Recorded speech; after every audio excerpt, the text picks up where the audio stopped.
Rachel McLaughlin saying that. Aaron, track announcer John G. Dooley, great to have you with us for a 9-race program as we wrap up this 4-day stretch here during the month of May. Later this month, we're having a Corvette giveaway, but back here to us, we've got a fast main track. We've got a turf course rated good. You're doing great, and Josh. the turf rail set at 24 feet. Cheers to Josh. They're directing us through the card here today. But another nice one in Shelbyville. It is. Saw the white smoke this morning, which meant we were on the turf course. Also in the Vatican, we elected a new pope. Yes, I saw that. Tony. And you know, I'm on Fox here today, and I asked Tony. I said, "Give me a quote for our turf course," and he was just like, "It has been better than ever this year." Eric said lush. Yes. And you know, one of the things that I find interesting is we got those turf blankets. Those are really for aesthetic reasons. I didn't know this. When you leave them off, the wind and the weather strengthens the roots. So we didn't put them on as late as we normally do, so I think that helped. But yeah, what wonderful weather for today's card. Yeah, some good information with regard to our turf races here today. We are looking forward to them. Terrific performance. We'll talk a moment about the first turf race of the season, which was yesterday on the first Wednesday in May, won by Jailhouse Justice. More on JJ in just a moment. But for the official race day forecast, let's head downtown. WRTV 6's Macy Tetrick. She's standing by. Favorite part of the day is to join us here on Wire to Wire. Isn't that right, Macy? Are you there? Hello, downtown. News leader. This is a WRTV update. Once again this afternoon, hanging on to mainly cloudy skies, and there is a chance that we could see just a quick shower, maybe a little rumble of thunder, but it shouldn't ruin our day. Temperatures not quite as warm as where we were yesterday. We'll make it to the lower 70s before beginning to fall back through the 60s this evening. As we look ahead, though, some improvements for the weekend forecast. Tomorrow, at least we'll see some sunshine, but it's still cooler at 70. We warm nicely, though, 76 on Saturday, and then up to 80 degrees for Mother's Day on Sunday. Back to you, John.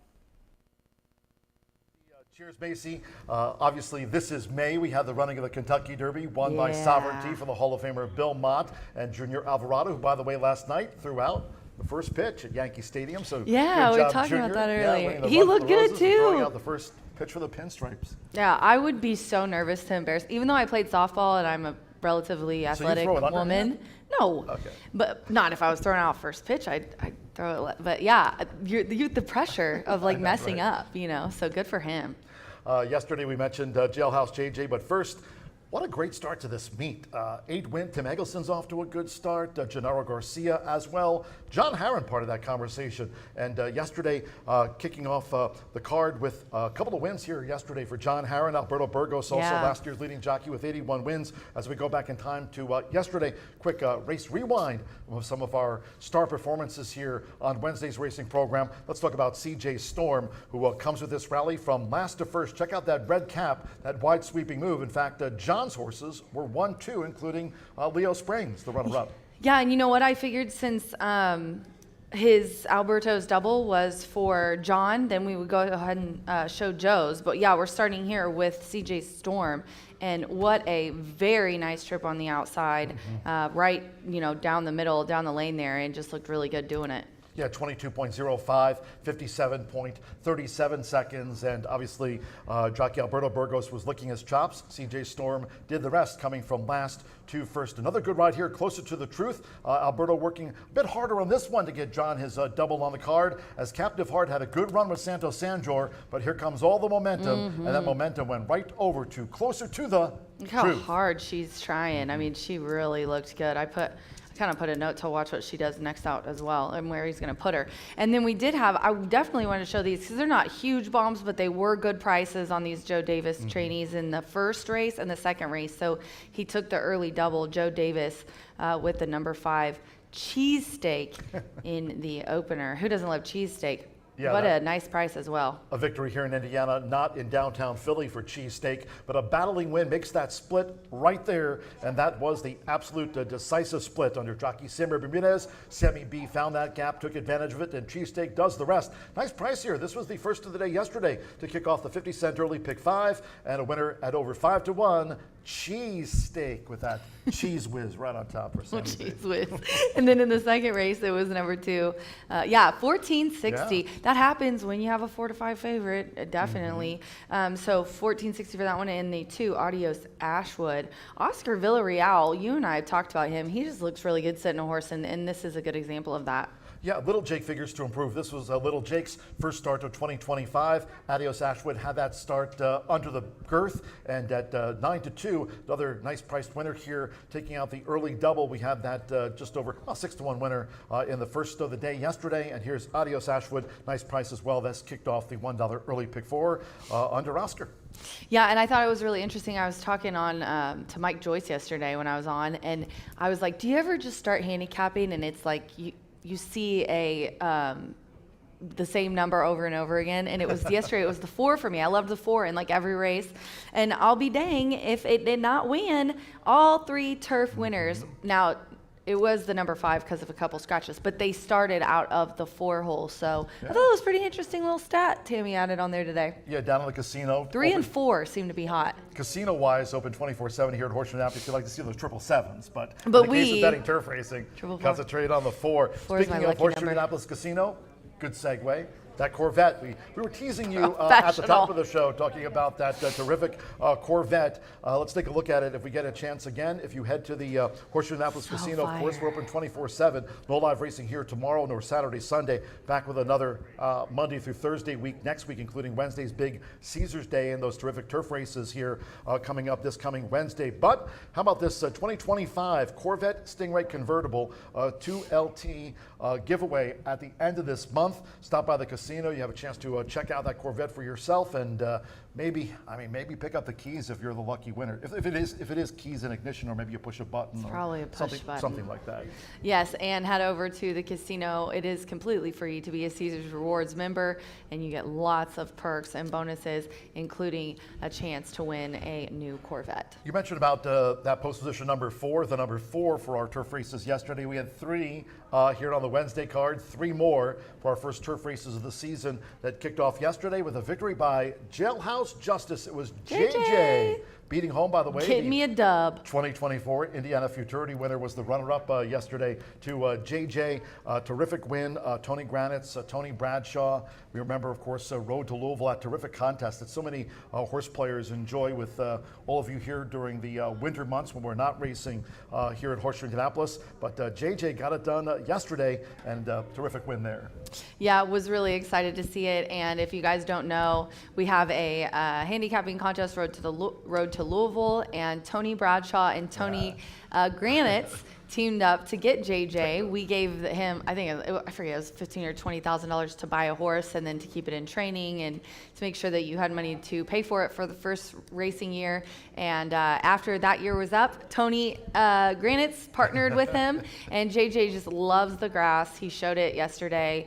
Definitely a turf horse through and through, and very excited for that win. And on top of that, the next year's winner, Tom Conglasi, he is just really, really excited about his horse, High Speed Justice, who he nominated for the Swifty Sired. So we're very happy to promote new owners in the in our breeding program, and definitely get a hold of them. ITOBA, Indiana Thoroughbred Owner and Breeders Association.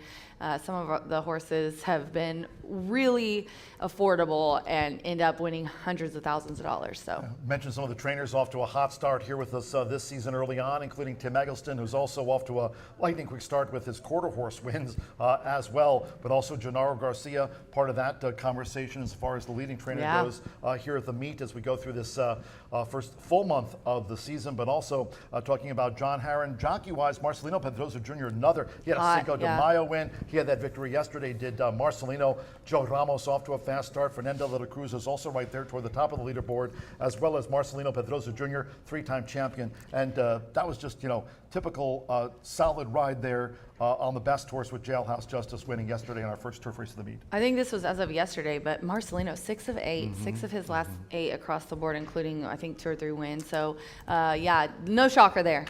Monday's Dooley's Legends during this month, contest-wise. Tuesdays, the Retool Jockey Agents Contest. We had a lot of entries in that, so we appreciate all of you that took part in the Jockeys Agent Contest back in 2025. Wednesdays are for winning. Racing Rachel, all of you warriors. We had that Come out winner to play. yesterday, and today, back in 2025, it's Exactamundo. First time to have this contest. And of course, we've got these, it's the first of 10 preliminary rounds, all leading up to the July 17th final with $1,200 up for grabs. Thursdays, it is Exactamundo. On races 3 through 8, points are based on both straight exactas and exacta boxes. So be sure to put your selections in the order you think they will win on your entry form. $100 goes to the top handicapper today, and points are cumulative for those dates we just shown through towards a $1,200 final on July 17th. So, and you can also play this one online. We've been averaging just under 700 players for Road to Champions Day. Of I'm course, so excited Indiana about that. It's been a great start to this contest. Of course, Indiana Champions Day coming up as we get to the fall months, as we crown our state-bred champions on that big day of racing. But online, you can go to, of course, for this contest, www.roadtochampionsday.com. As you can tell, it's proving very popular. Looking to play in a free contest every racing day?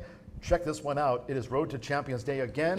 You can go to the website at roadtochampionsday.com, and this one is proving really popular. Yes, very popular. We're very excited to partner with 123 Gaming to run that contest.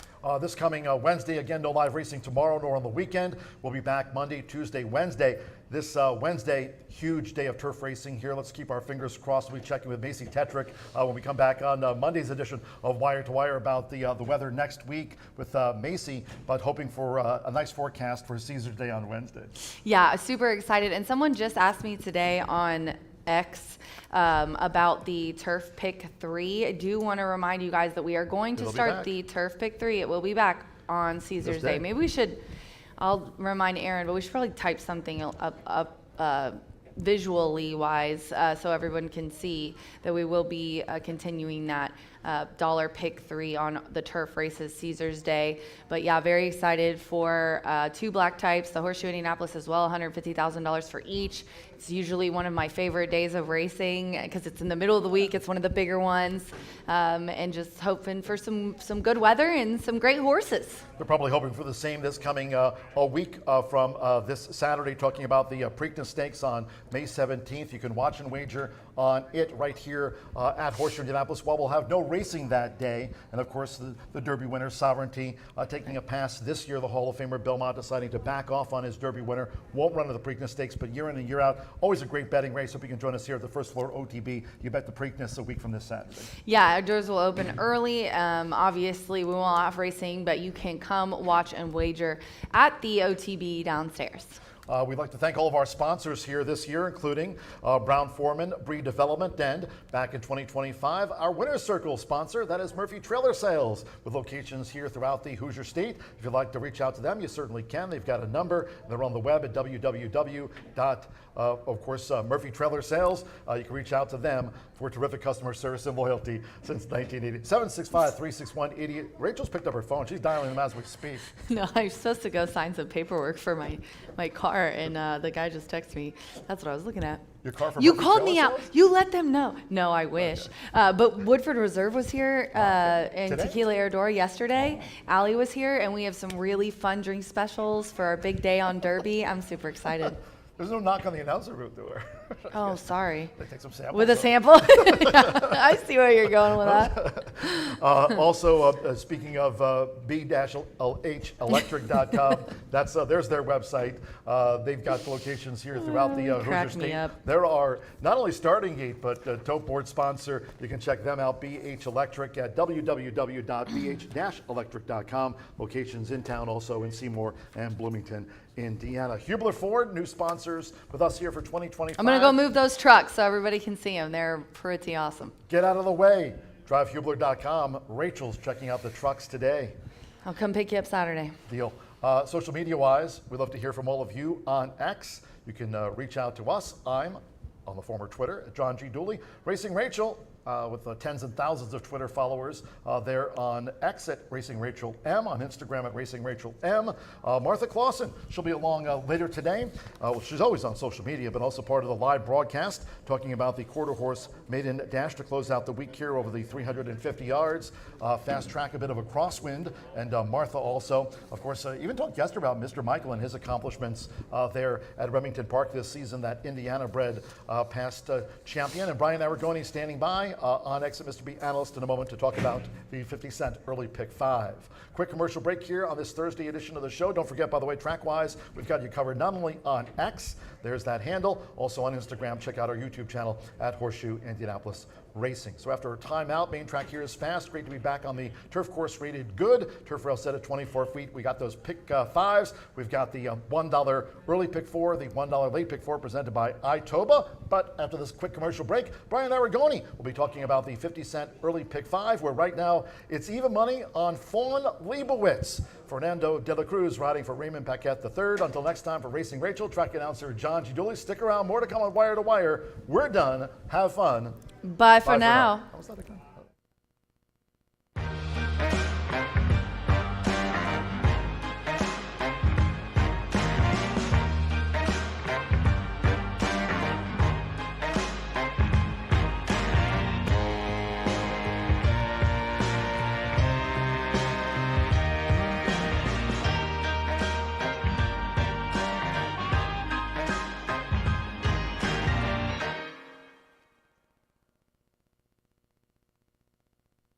At the Thoroughbred Aftercare Alliance, we believe in giving every thoroughbred a second chance. And thanks to you, the owners, trainers, breeders, and every supporter, You've created a ripple effect of change that's helping these magnificent animals move on to new careers and safe, fulfilling lives after racing. Every single donation, whether big or small, is contributing to a brighter future. But this race is just beginning. Because of you, we have gained incredible momentum and we're ready for more.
Welcome back to Wire to Wire, where we're at the 28-minute mark away from the opener on a Thursday here at Horseshoe Indianapolis. A beautiful Thursday. Turf course continues to dry out, currently listed as good. That rail setting at 24 feet will be on the turf 3 times today, races 3, 5, and 7. That late fire 5 includes two turf races as well. Certainly some intriguing wagering opportunities here at Horseshoe Indianapolis, and it begins with a maiden claiming event. Scratch numbers 5 and 7 out of this race. 6 furlongs going to be the distance in here. And I happen to fancy Fawn Leibowitz, which it appears everyone does as well. Ray Paquette owns and trains Fernando De La Cruz. Going to be calling the shots, is 0 for 9. A horse that has tried a little bit of everything. They've tried long on the turf. They've tried sprinting on the dirt. The synthetic as well. The horse has taken action throughout since opening click. Fawn Leibowitz has been favored, but you can't overlook the Keeneland shipper as well. Ranch Life down on the inside for Mana Racing.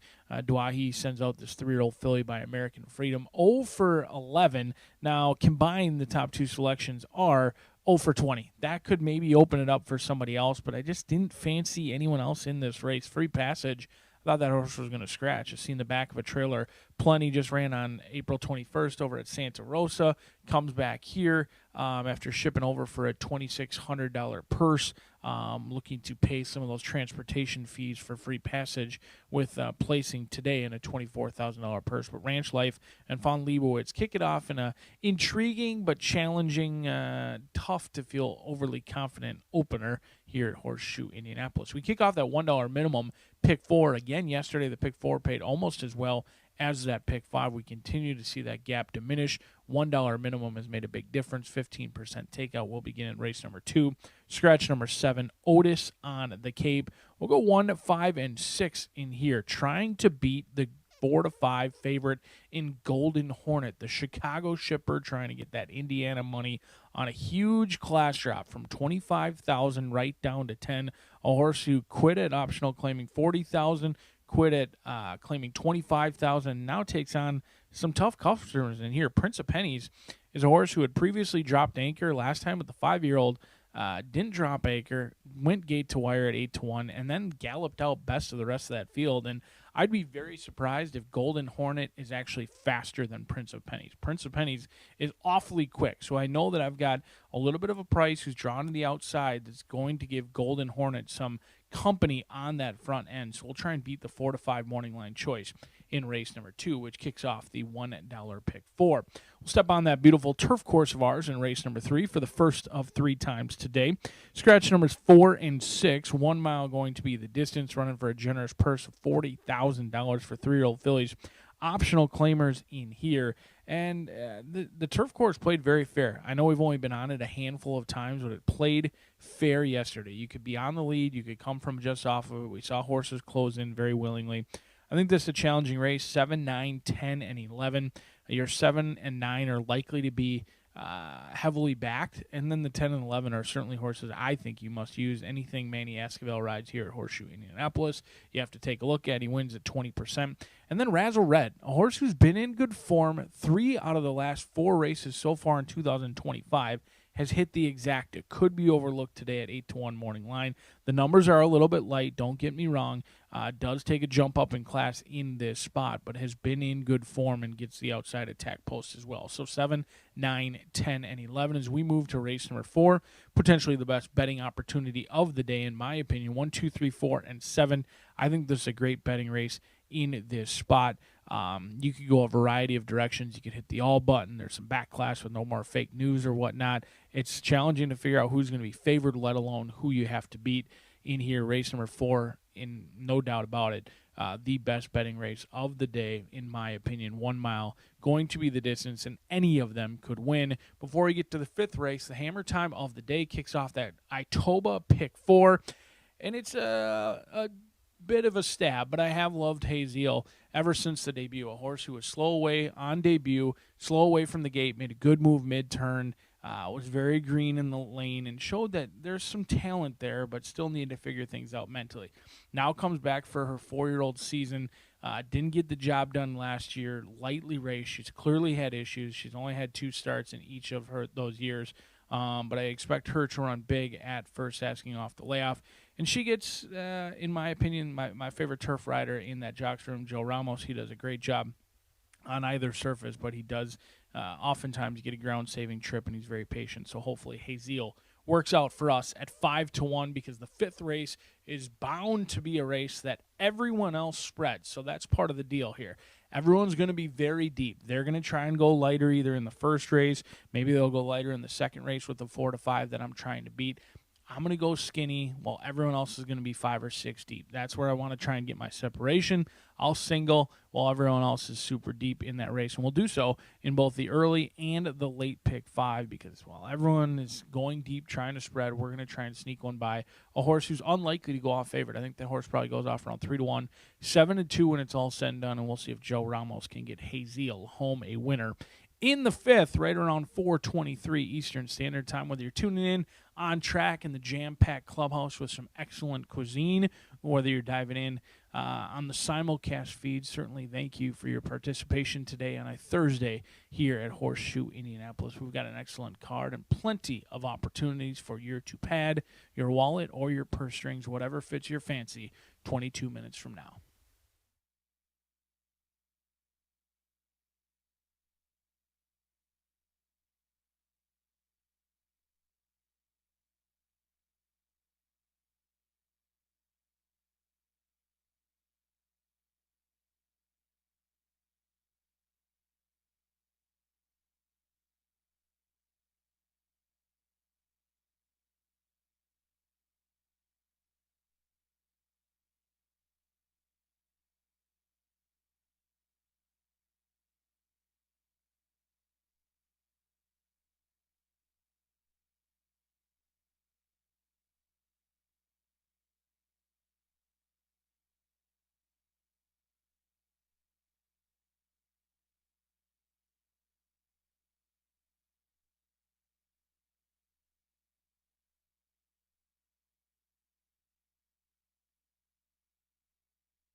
Good afternoon from Horseshoe Indianapolis. Hello now from the broadcast booth. Great to have you with us today. Track announcer John Gidoli. 9 races on tap today, and to close out the race week under cloudy skies, temperatures in the 70s. Main track fast. We're on the turf. 3 races carded for the course here rated good. Turf rail set at 24 feet. If you have your programs close by, let's take a look at the changes and corrections on today's racing program. Opening maiden sprint starts the 50-cent early pick 5 off. At the top of the card, scratch number 5, Brouhaha, and the 7, Ms. Candy. Scratch 5, Brouhaha, and the 7, Ms. Candy from the maiden sprint opener. Race 2 starts the $1 early pick 4. Here, number 2, Into the Sunrise, a jockey change to Marcelino Pedroza Jr. Race 2, number 2, Into the Sunrise, the jockey of the 5-time winner. There it is, Marcelino Pedroza. Scratch number 7, Otis on the Cape. Number 7, Otis on the Cape, has been scratched. Race 3, the first of those today, carded for the turf course. Starter Turf Mile. Here, number 3, What If, a jockey change to Alberto Burgos. Alberto Burgos on 3, What If. Scratch the 4, Verbal Geyser. Scratch the 4. 6, Literary, has also been withdrawn today. Scratch the 6. Number 11, Razzle Red. The ownership should read Tim Veith and Wayne Gerassi. The ownership of record, that's a slight change from the ownership in the program for 11, Razzle Red.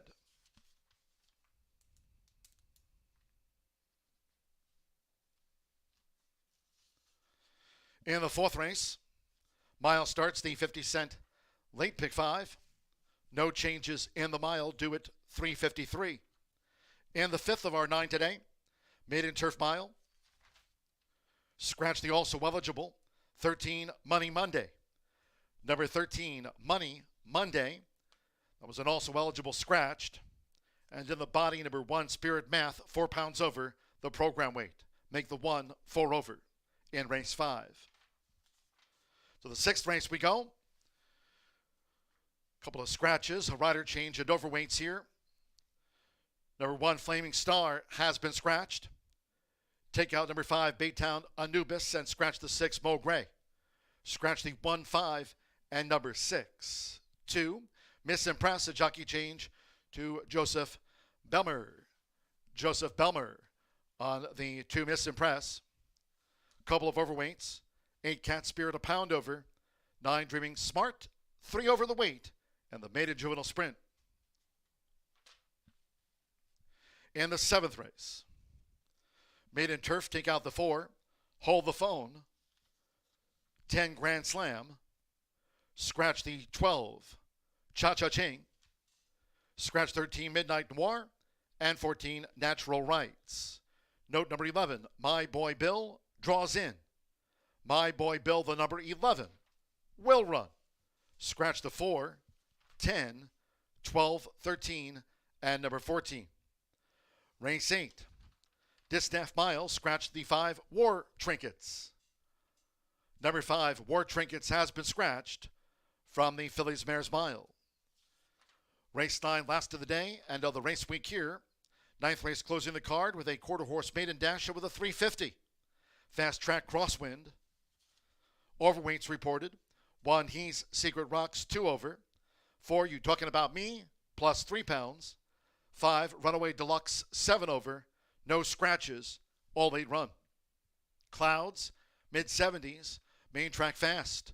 3 of them today carded for the turf course rated good, and the turf rail set at 24 feet. We'll have the maiden sprint opener due off in just 11 minutes' time. Make it a great day with us here at Horseshoe, Indianapolis.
Paddock Judge Brandy Bell with the call for riders up.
The horses stepping onto the track for the first race.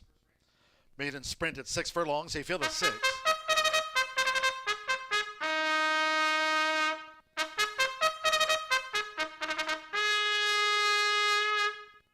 Here they come. Scratch 5, Brouhaha, and 7, Ms. Candy. Scratch the 5 and number 7. Race 1 features Exacta, Trifecta, Superfecta. The start of our rolling doubles, pick 3s, 50-cent early pick 5 starts here with the maiden. Main track fast, turf course good, rel at 24 feet, then nearing post time for the maiden opener.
We're less than 1 minute away from post time. Maiden Philly Sprint starts the 50-cent early pick 5. Less than 1 minute.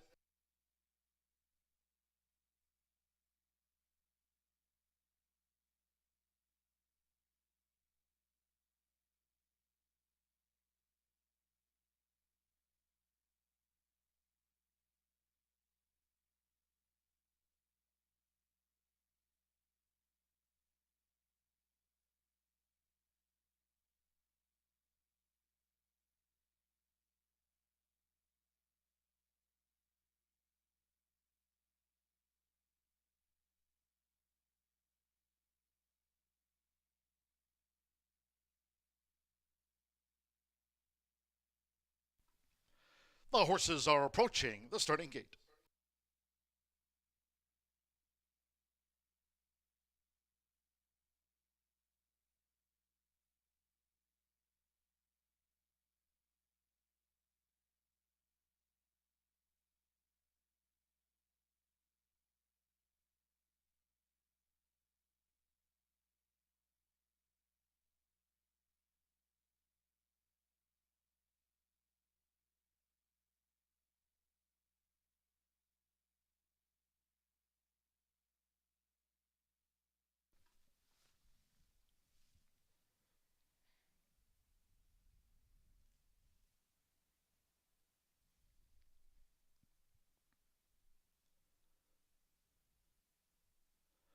The horses have reached the starting gate. It is now post time. They're going in. Evan Roman with Ranch Life. Fernando Leather Cruz with Fawn Leibowitz. 7-5, the first favorite. Fawn Leibowitz has joined Ranch Life. Now Jose Gutierrez with Meet Catalea. Samir Bermudez, Lunar Seas. Couple of fillies back. At 6 furlongs, Marcelino Pedroza Jr. with Free Passage.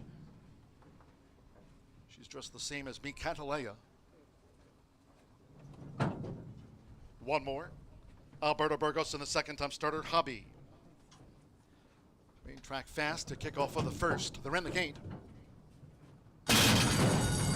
Away, running at Horseshoe Indianapolis. Free Passage was quick away.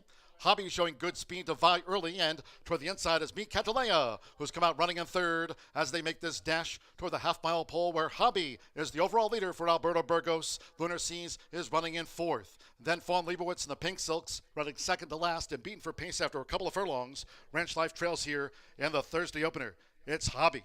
Hobby takes them through an opening quarter in 22.60 seconds, leading at 14-1. Hobby bowling along out in front with 3 furlongs to go. It's Hobby who leads here by 3.5 to Free Passage, who's in pursuit. Lunar Seas is running in third. Fawn Leibowitz coming with a bid. Fawn Leibowitz picking up on the far outside as they come toward the top of the stretch. Then Meet Catalea and Ranch Life has trailed. These maiden fillies turn for home. It's Free Passage toward the inside. Hobby looking to kick on, coming down toward the final furlong, and Fawn Leibowitz charging hard on the outside. Half mile, 47.12 seconds. Free Passage is a 16th away. It's Free Passage as Fawn Leibowitz continues to come full on. Free Passage drifting. Fawn Leibowitz on the outside for Fernando Leather Cruz, and Fawn Leibowitz comes back to life in Indiana to win by a length to Free Passage. Ranch Life gained third, and Lunar Seas finished fourth.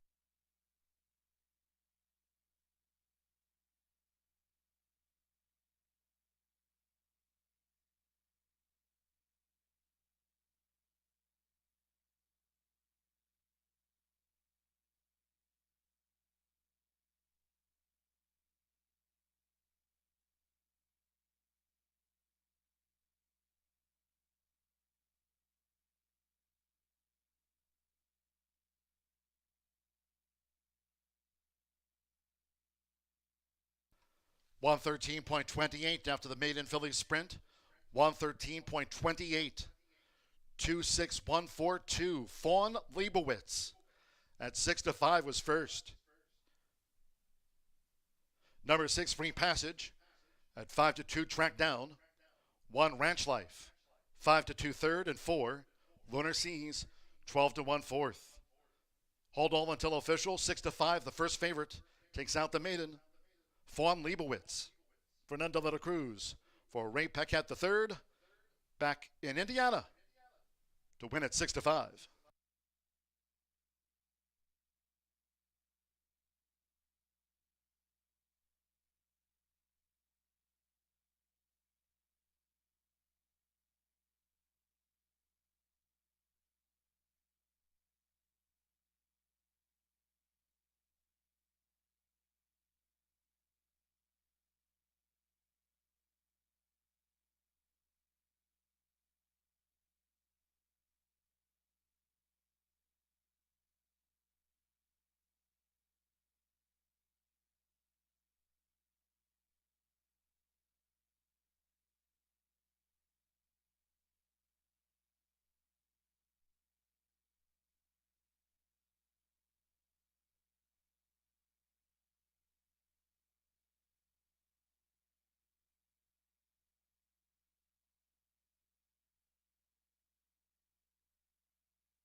Returning to the Murphy Trailer Sales Winners Circle here in the Hoosier State is the two Fawn Leibowitz with Fernando de la Cruz. Fawn Leibowitz is a 3-year-old bay filly by Good Magic out of the Harlan's Holiday Mare, Crazy Cathy, owned and trained by Ray Paquette III. It's official. Horseshoe Indianapolis congratulates the winning connections. Fawn Leibowitz is a maiden no more.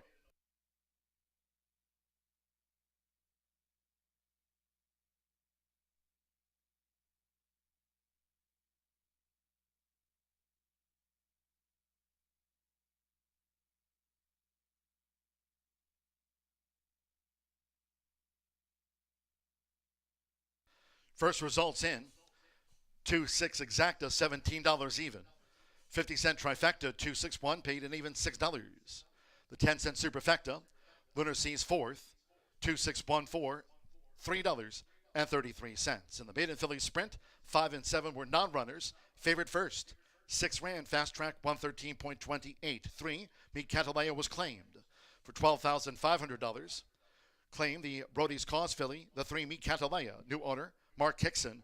Trainer Randy Matthews claimed Meet Catalaya away. A half hour away from race 2. And the next sprint, scratch the 7, Otis on the Cape. 7, Otis on the Cape has been scratched. 2 into the Sunrise, the jockey Marcelino Pedroza Jr. Marcelino Pedroza Jr. on 2 into the Sunrise. Exacta, trifecta, superfecta. Double pick 3 and start to the $1 early pick 4. Post time will be at $2.50 in all cases. Please do try to make your Horseshoe Indianapolis selections and wagers today early. Thank you. Coming up in just a moment, our first race replay of the Maiden Filly Sprint. Hope you had a bet on Fawn Leibowitz.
running at Horseshoe Indianapolis. Free Passage was quick away. Hobby showing good speed to vie early, and toward the inside is Meet Catalea, who's come out running in third as they make this dash toward the half-mile pole where Hobby is the overall leader for Alberto Burgos. Lunar Seas is running in fourth. Then Fawn Leibowitz and the Pink Silks running second to last and beaten for pace after a couple of furlongs. Ranch Life trails here in the Thursday opener. It's Hobby. Hobby takes them through an opening quarter in 22.60 seconds, leading at 14-1. Hobby bowling along out in front with 3 furlongs to go. It's Hobby who leads here by 3.5 to Free Passage, who's in pursuit. Lunar Seas is running in third. Fawn Leibowitz coming with a bid. Fawn Leibowitz picking up on the far outside as they come toward the top of the stretch. Then Meet Catalea and Ranch Life has trailed. These maiden fillies turn for home. It's Free Passage toward the inside. Hobby looking to kick on, coming down toward the final furlong, and Fawn Leibowitz charging hard on the outside. Half mile, 47.12 seconds. Free Passage is a 16th away. It's Free Passage as Fawn Leibowitz continues to come full on. Free Passage drifting. Fawn Leibowitz on the outside for Fernando de la Cruz, and Fawn Leibowitz comes back to life in Indiana to win by a length to Free Passage. Ranch Life gained third. Wayne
Look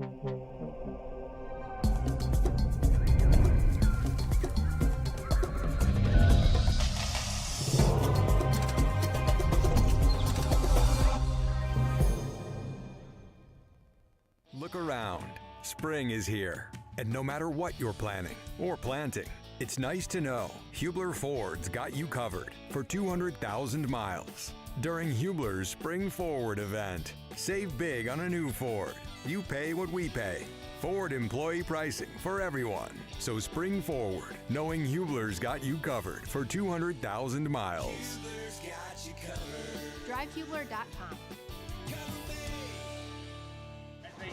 When it comes to horse racing, you can never have too much information.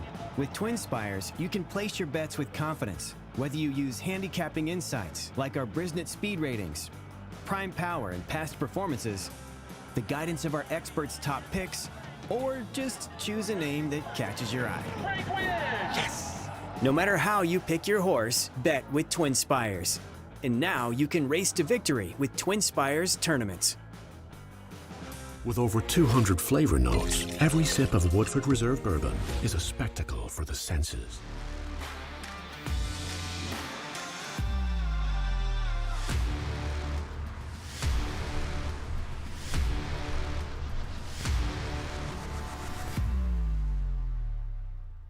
Vacation at home sale at Family Leisure. Check out the largest selection of in-stock patio furniture, cat height to bar height, and everything in between. Great deals on swimming pools, hot deals on outdoor kitchens. Melt away stress. Spas are priced to move. Vacation at home sale going on now at Family Leisure.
10 minutes to the second race here at Horseshoe Indianapolis. I'm outside and I saw a flash. I'm not sure what's going on. There's a little bit of cloudage to the side, but we're clear. We're good to go. Track is fast, and we had a winner in the first race. The two who looked really good doing it, Evan Roman aboard in that race, and he just did an excellent job. We'll see how he does things for the rest of the day here on the card. We've got a 3-year-old and up claiming for 10,000 in this race. They're going 5.5 furlongs, and right now the even money on the 4 Golden Hornet. Orlando Mojica aboard for Larry Ravelli. This is a horse that you go back through the past performances and you go back to 2023, and he was just running at Oaklawn and Hawthorne in these really, really tough allowances. He only ran twice in 2024. Larry has had him at Oaklawn and Hawthorne again, and this horse really just is taking a big drop down. Now, I don't think he's the same horse from 2023, but he put up a nice speed figure and a claiming for 25 at Hawthorne. Even though he finished 4th, he's a need the lead type horse. But going from 25 to 10, a classy guy like this 6-year-old gelding is, I had to put him on top and couldn't ignore him. He's, like I said, even money on the tote board. And then the 5 Prince of Pennies, 6-1, Fernando de la Cruz aboard for Michelle Elliott. She owns this one with her mother, Amy. And if you look at this this is another horse, need the lead type, coming off a win on opening day and a claiming for 5. Now, we are moving up, but the speed figure in that race is 79, and kind of stumbled at the start, but ended up getting clear and winning. And that definitely is something that you want to keep in mind when you're looking at this horse. A lot of grit, so maybe the class up is going to work out for him. I'm going to go with the 6, El Rocio. The 6 right now is 10-1 on the tote board. I love to see it with the even money on top. Joe Romero is aboard for the other Michelle Elliott trainee. Michelle owns this 6-year-old gelding, who ran in a claiming for 12.5 condition claimer and was second last time out versus Tougher. So look at that race though. 5 kind of went around wide at the beginning of the race and then tried to make a bid for the win at the 3/8 pole, and just really didn't have what it took to get to the front, but was second by almost 3 lengths in that race. I think is going to improve off of that one, and I like the class relief in here as well. So 4, 5, 6 for me in the second race here at Horseshoe Indianapolis. We're just 7 minutes to post. Remember, this does start the pick 4 in this race, the $1 pick 4 on races 2 through 5. Good luck.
The horses stepping onto the track for the second race. This sprint carded at 5.5 furlongs, a field of 6. Number 7, Otis on the Cape has been scratched. Scratch the 7. 2 into the Sunrise, a jockey change to Marcelino Pedrosa Jr. Marcelino Pedrosa Jr. here on the 2 into the Sunrise. Exacta, trifecta, superfecta, double pick 3 starts at the $1 early pick 4. 3 minutes to post time. 3 minutes.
Post time in 2 minutes.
We're less than 1 minute away from post time. Start to the $1 early pick four. Less than 1 minute.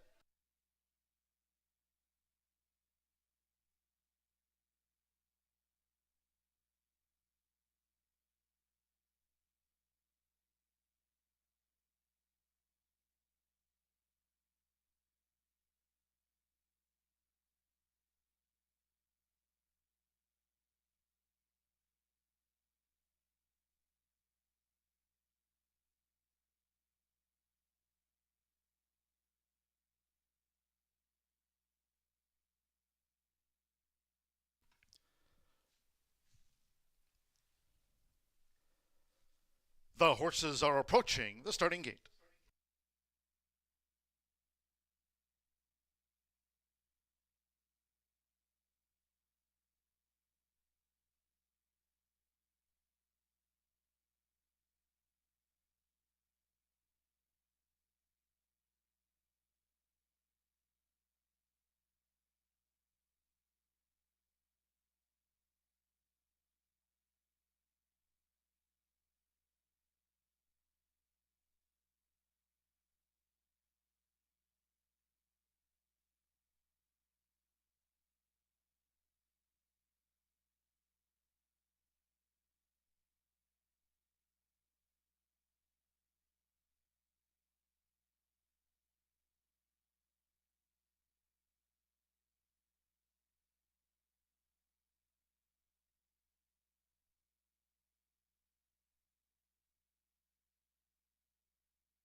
The horses have reached the starting gate. It is now post time.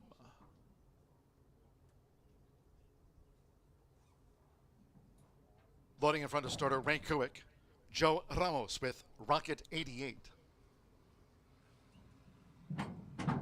Marcelino Pedrosa Jr. with the 5-time winner. Here's Into the Sunrise. Joins Rocket 88. Simmer Bermudez with Spinnin' Pistols.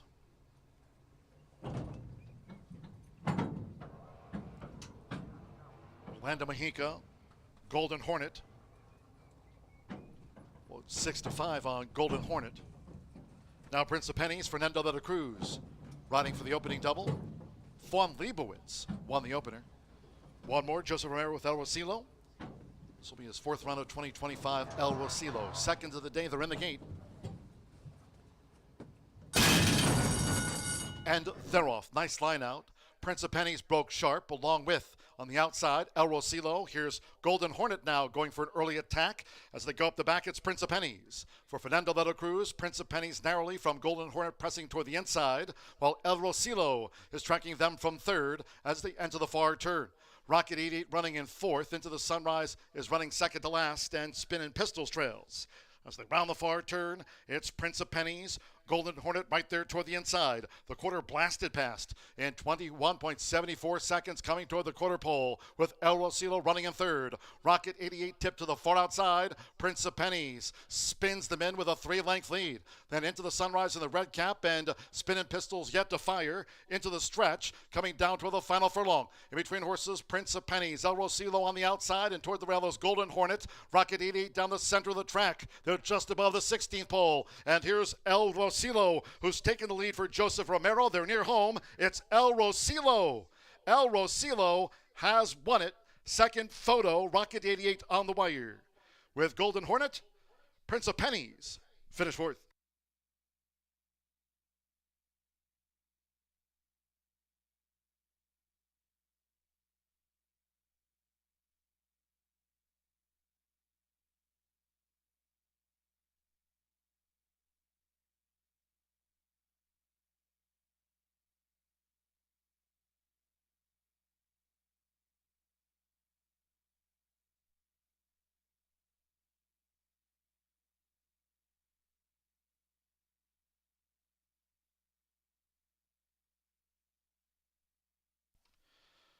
.105.09 after the sprint. 6 El Rosilo.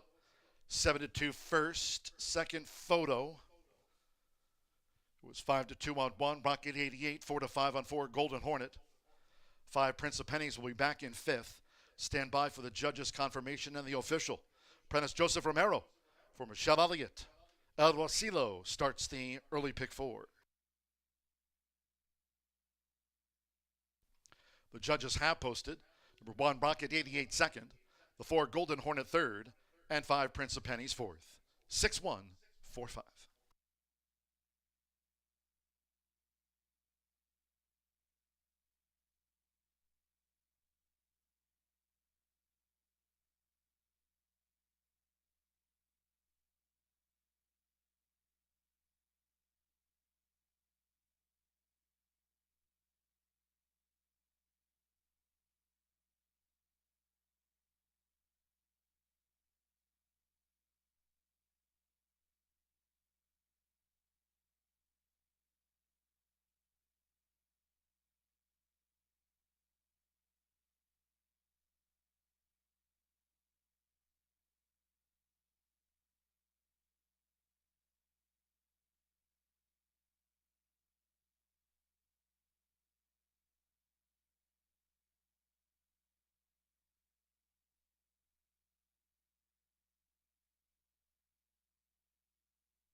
Stepping into the Murphy Trailer Sales Winners Circle, the 6 El Rosilo with Joseph Romero. El Rosilo is a 6-year-old. Chestnut Gelding by Beauchois out of Indy Pie by Ocean Indy. Racing 4, Michelle Elliott's Elliott Racing LLC. Horseshoe Indianapolis congratulates the winning connections of El Rosilo.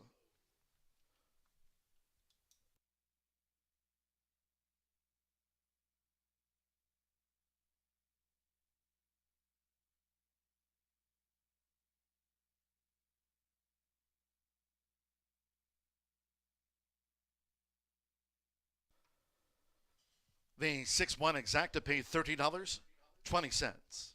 50-cent trifecta, 6-1-4, $17.05. 2 and 6, the opening double, combining Fawn Leibowitz with El Rosilo, $35.80 with Prince of Pennies fourth. The 10-cent superfecta, 6-1-4-5, returned an even $9. The 7 was a non-runner, favorite third, 6 ran 105.09.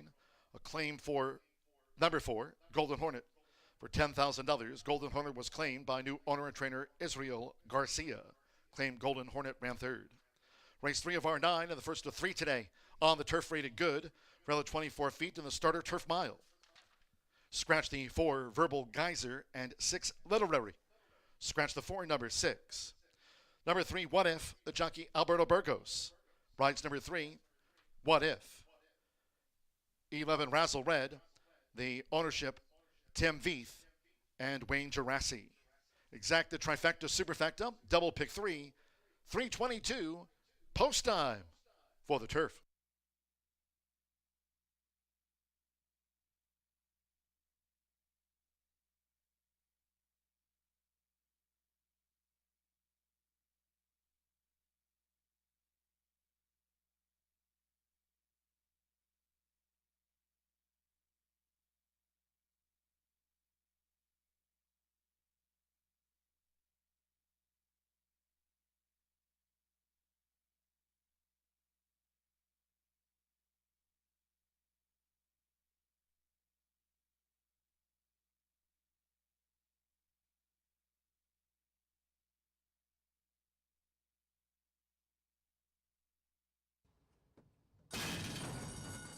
And they're off. Nice line out. Prince of Pennies broke sharp along with, on the outside, El Rosilo. Here's Golden Hornet now going for an early attack.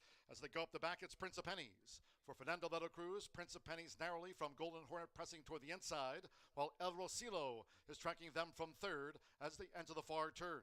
Rocket 88 running in fourth. Into the Sunrise is running second to last, and Spin and Pistols trails. As they round the far turn, it's Prince of Pennies. Golden Hornet right there toward the inside. The quarter blasted past in 21.74 seconds, coming toward the quarter pole with El Rosilo running in third. Rocket 88 tipped to the far outside. Prince of Pennies spins them in with a 3-length lead. Then into the Sunrise in the red cap and spinning pistols yet to fire. Into the stretch, coming down toward the final furlong. In between horses, Prince of Pennies, El Rosilo on the outside, and toward the rail is Golden Hornet. Rocket 88 down the center of the track. They're just above the 16th pole. And here's El Rosilo, who's taken the lead for Joseph Romero. They're near home. It's El Rosilo. El Rosilo has won it. Second photo, Rocket 88 on the wire. With Golden Hornet, Prince, and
11 minutes away from the third race, 7-2, third choice, kicks off that $1 minimum pick 4. We'll kick off the Itoba pick 4 in the fifth race, but we've got plenty of more racing action. And speaking of racing action, we're going to be on the turf course. So far, the weather nearby has avoided us, and I am confident that will continue to be the case throughout the remainder of the card. Scratch numbers 4 and 6 out of the upcoming third race. They'll go 1 mile on a good turf course. That rail setting at 24 feet, and it has been playing very favorably on day 2 of this season on that turf. And I happen to fall in to a favorite in here, and I haven't picked many favorites, been trying to avoid picking nearly as many favorites this season. But Tony Granitz, when he sends out a horse on the turf course, you need to pay attention. He won our turf debut yesterday, and he looks to do so again in here with the 8-year-old mare in for a tag of $20,000, an 8-time winner, looking for her 9th victory in her 43rd start. She comes in off of a win April 16th. They got some transportation money on April 16th before shipping up, which I'm sure the Connections owner-trainer certainly did not were not disappointed by any means. And they got a great ride under Sammy Camacho, sat back, made one run of it, and got the nose down at the wire when it was all said and done. But that's not maybe the impressive part. Actually rallying after throwing her head, she made a complete mess of the start. And as she's gotten a little bit older, maybe she's a little bit more peculiar. I'm not sure. But she's had a little bit of a tendency here recently to be a little bit rank or unruly. She threw her head at the start last time. She was very rank back on the February 9th replay that I watched. So she can be a little bit quirky. Marcelino Pedroza Jr. has been aboard her in the past, which is something I like to see. He was aboard her back in 2023, July 19th, in which they found a beautiful spot, covered up, got the rail run, and couldn't have scripted a better trip. They were bet down to 5-2 that day. And then he was also aboard her against Open Company, an optional claimer as well. But the 8-year-old still going strong. She won in 2025. She won in 2024. 6 of her 8 victories have come on the turf course here locally. And at 8-5 on the board, in my opinion, she's strictly the horse to beat. She's got tactical speed, but does not need the lead. We'll see if Marcelino Pedroza Jr. can give Tony Granitz another winner on the season. His horses have been coming in fit and ready to rock and roll. They've hit the board in over 50% of their starts, and they're winning 22%. We'll see if the 8-year-old midshipman mare can get the job done in here. Timeless Rose is her name, and I'm hoping to call her a winner 8 minutes from now. Underneath, we'll use Honey Holler. This horse is a overlay at this point, but don't expect an overlay price when it's all said and done. 7-2 morning line, maybe chilly right now at 6-1, but those DRF projections, which I certainly recommend you follow, the computer teams are going to play this one down to about 5-2, or at least that's what the algorithm is projecting on the Will Pays and the Pick 3s and the Daily Doubles. A 4-time winner in 20 starts. A Keeneland sale purchase back in 2021. She's banked over $100,000 in her career, and she could be the one to catch to cash. She's shown very good speed. She does have great gate speed. She breaks well. She goes out for Novogratz Racing Stables. They're one I'm familiar with from my Minnesota days. They've got tons of horses all over the country, and when they enter for a purpose of winning, like many do, but they win at a much higher rate than plenty of the others. They do so with a lot of success, and Honey Holler is a perfect 1-for-1 here at Horseshoe Indianapolis. She went off at 12-1 back on May 6, 2024. Almost a year to the day, she got the job done against a tougher group, optional claimers $40,000, and she won a decent price, beating Polka Polenta that day. She gets class relief today. She doesn't have the recency that she brought in last year, but we'll see if she can get the job done at 6-1 with Sammy Bermudez calling the shots. But the value player for me is Bijou Baby, Manny Esquivel and Jamie Grubbs in here. A 3-time winner from 23 starts, winless so far in 5 starts in 2025. But the reality is maybe Bijou Baby doesn't like the synthetic. And I can't really say that because 2 of the victories did come on the synthetic. Hasn't necessarily been in bad form, but has developed a pretty bad tendency of every other start. Every other start's decent, and then really throws in a non-effort.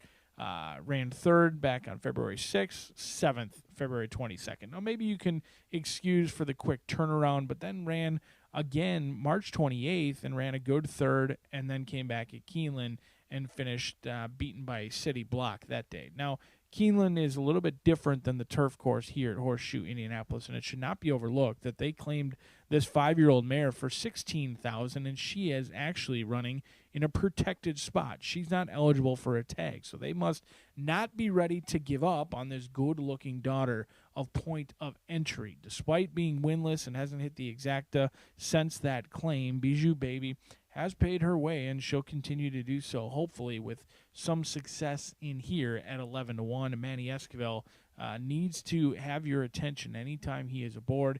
He certainly rides for a purpose and oftentimes has plenty of success. He wins at 20%, which is well above his national rate so far on the year. Bijou Baby could jump up in a big way on the turf course at 11-1, but the people are backing Mr. Tony Granitz, the 8-year-old mare. We'll see if she can make it 2 in a row. She's already got 6 victories here at Horseshoe Indianapolis. We'll see if she can make it a 7th here and a 9th in her 43-race career. It's Timeless Rose, strictly the horse to beat. But is it the horse to bet? That is for you to decide 5 minutes from now.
The horses called postward now for the third race.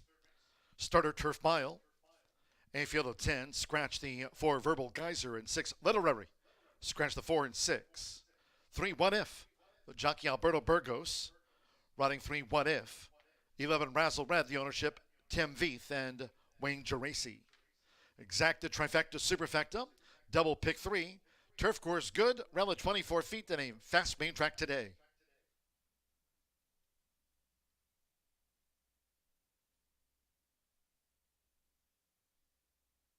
A few extra minutes in which to wager here on the Turf Mile. Due off soon.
The horses are approaching the starting gate.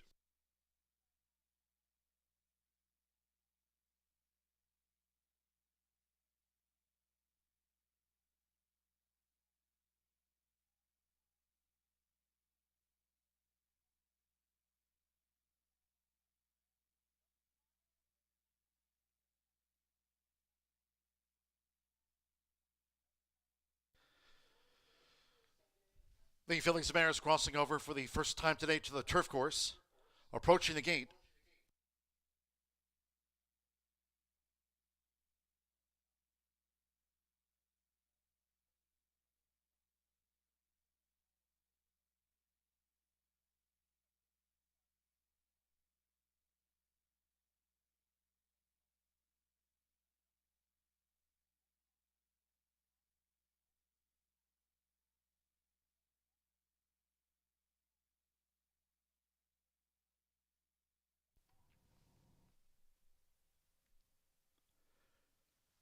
The horses have reached the starting gate. It is now post time. We're going in, Rogelio Miranda with Wild Irish. Joe Ramos, Miss Temptation coming up in the green. Councilwoman Jilly, Fernando Little Cruz won the opener. Fawn Leibowitz and El Rosilo, our first two winners. Now Alberto Burgos with What If. Simmer Bermudez. Honey Holder went in well. What If joins. Manny Esquivel with Bijou Baby.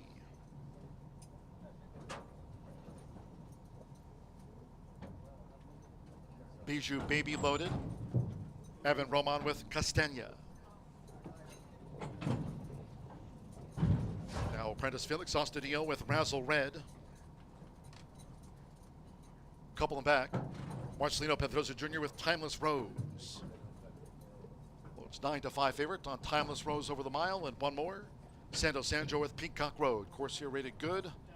Turf rail set at 24 feet. They're in the game. They're off. Timeless Rose sharply away. Nearest the inside is Wild Irish. Here's an early bid by Castagna as they make the way toward the first turn. It's Castagna, and on the outside, Honey Holler for the early lead, with Razzle Red third close up after breaking sharp. Timeless Rose in fourth out to the stretch. And then comes Bijou Baby and the Red Cap running in fifth, with Councilwoman Jilly in sixth. Wild Irish is saving ground with the rail at 24 feet as they round the first turn. Peacock Road cornered wide. Then comes What If, who's running second to last, and Miss Temptation trails the starter turf mile. The opening quarter, good turf in 24.35 seconds as they go up the back. And toward the inside for Evan Roman. It's a short lead for Castagna. Honey Holler is right with her. They're tracked by Razzle Red running in third. For Marcelino Pedrosa Jr., Timeless Rose biding her time running in fourth. Then on the outside, Bijou Baby is fifth. Wild Irish in sixth. Councilwoman Jilly seventh inside, 4 furlongs to go. What If in tight quarters between horses. Peacock Road on the far outside, and the trail remains Ms. Temptation. Half mile for Castagna. Clock 49.17 seconds as they round the far turn. It's Castagna. Honey Holler right there on the outside for Samuel Bermudez. And then now on even terms, coming toward the quarter pole. It's Honey Holler who's taken the lead. From to the inside, Castagna who's under pressure. Timeless Rose right there, along with Razzle Red as they straighten away. Bijou Baby's in range with Councilwoman Jilly, and toward the inside, Wild Irish 3/4. 1 minute 13.84 seconds. These fillies and mares down toward the last, and it is Bijou Baby who's nosed in front of Timeless Rose, giving way Honey Holler with on the outside Razzle Red. They're close to the finish with Manny Esquivel. It's Bijou Baby. Bijou Baby, the best over Timeless Rose. Third's close. Third photo, Ms. Temptation dived at the finish with Razzle Red, then Councilwoman Jilly, Honey Holler, Peacock Road, What If among those next home.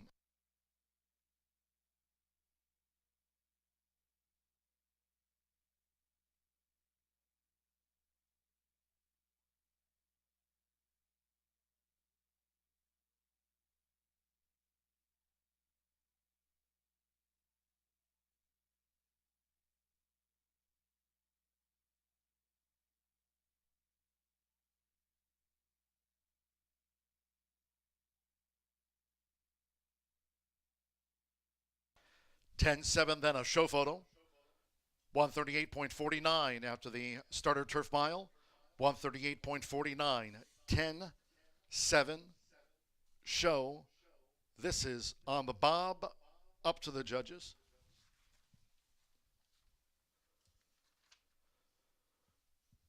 Eight to 1 Bijou Baby.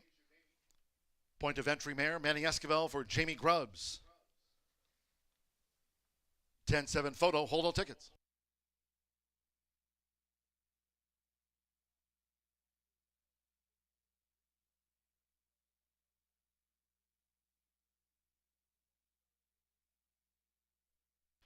Result of the show photo, third was 11 Razzle Red at 9 to 1, just held 2 Miss Temptation at 42 to 1, getting into the frame.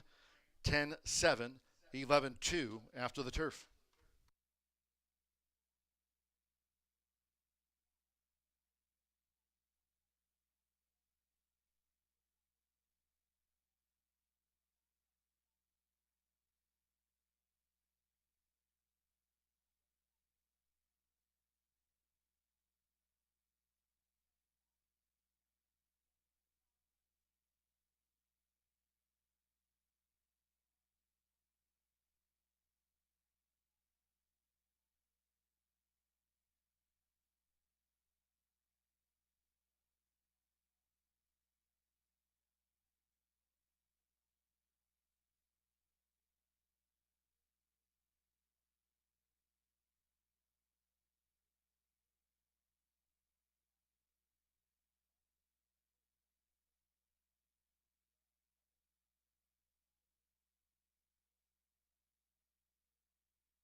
Stepping into the Murphy Trailer Sales winner circle the 10, Bijou Baby with Manny Esquivel.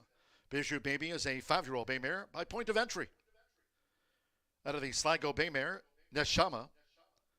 Jamie Grubbs trains for Mike Grugin. Horseshoe Indianapolis congratulates the starter turf mile winner, Bijou Baby, at 8-1.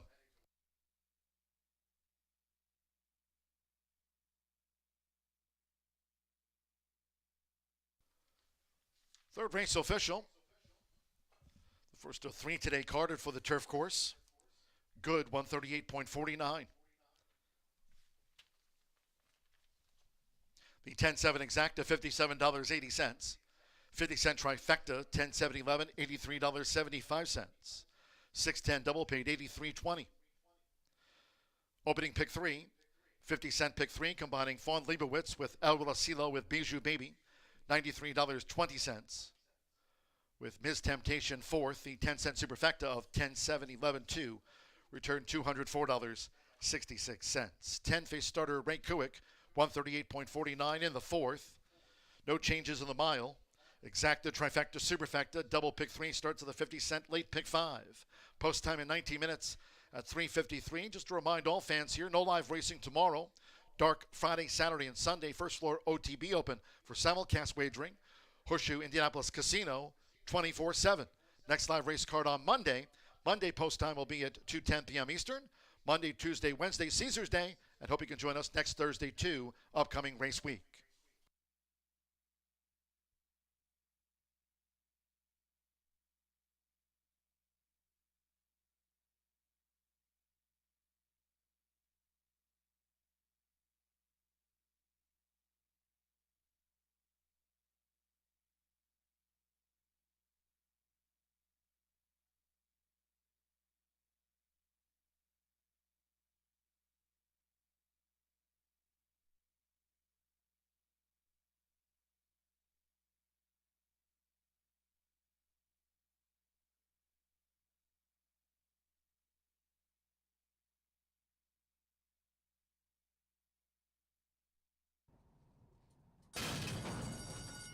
They're off.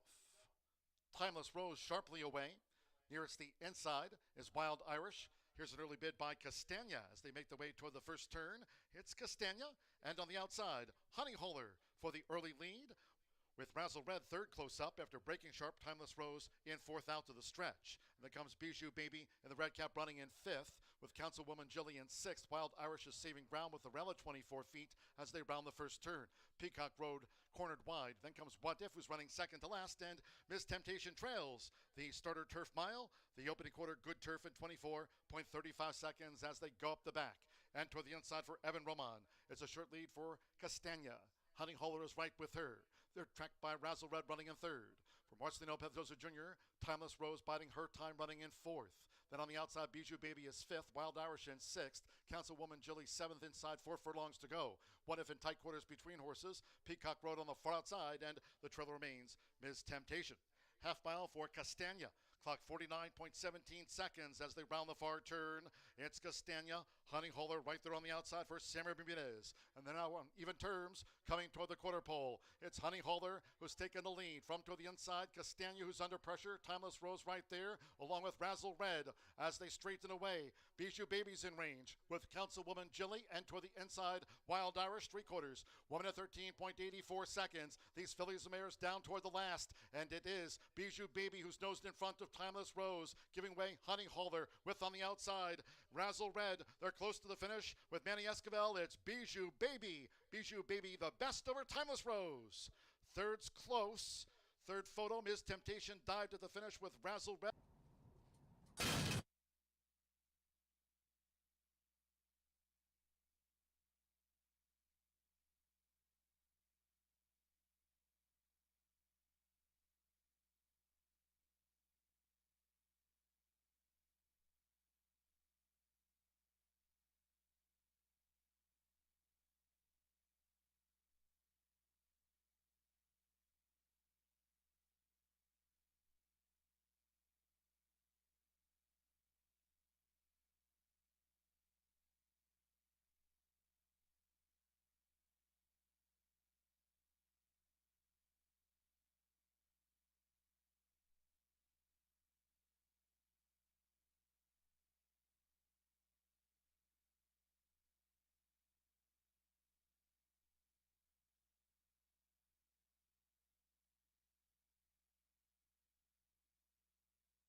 A day of upsets continues. 7-2 right in 10-1. Manny Esquivel, him and his agent do an excellent job picking their spots nicely, and they improve on that 20% win rate.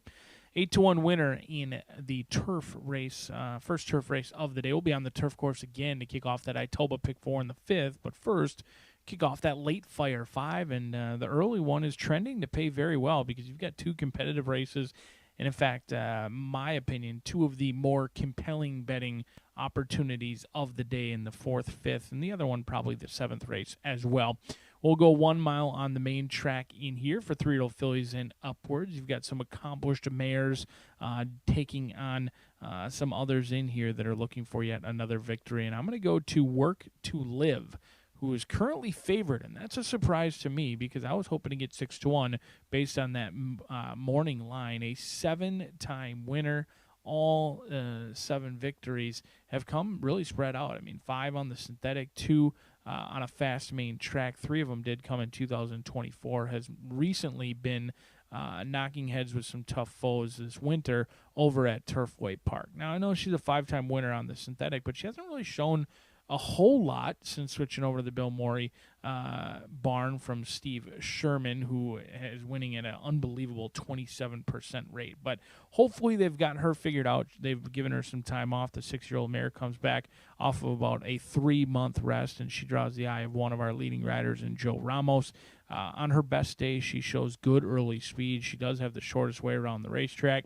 She exits a live race in which the winner, Klim's Muse, did come back to win, as did your third-place finisher, Missy B. Both exited that race to go on to have further success, gets class relief today, and goes back to the main track where she could be any sort. When she was last seen, albeit at Sacramento, she was a very easy wrapped-up winner at 6-5.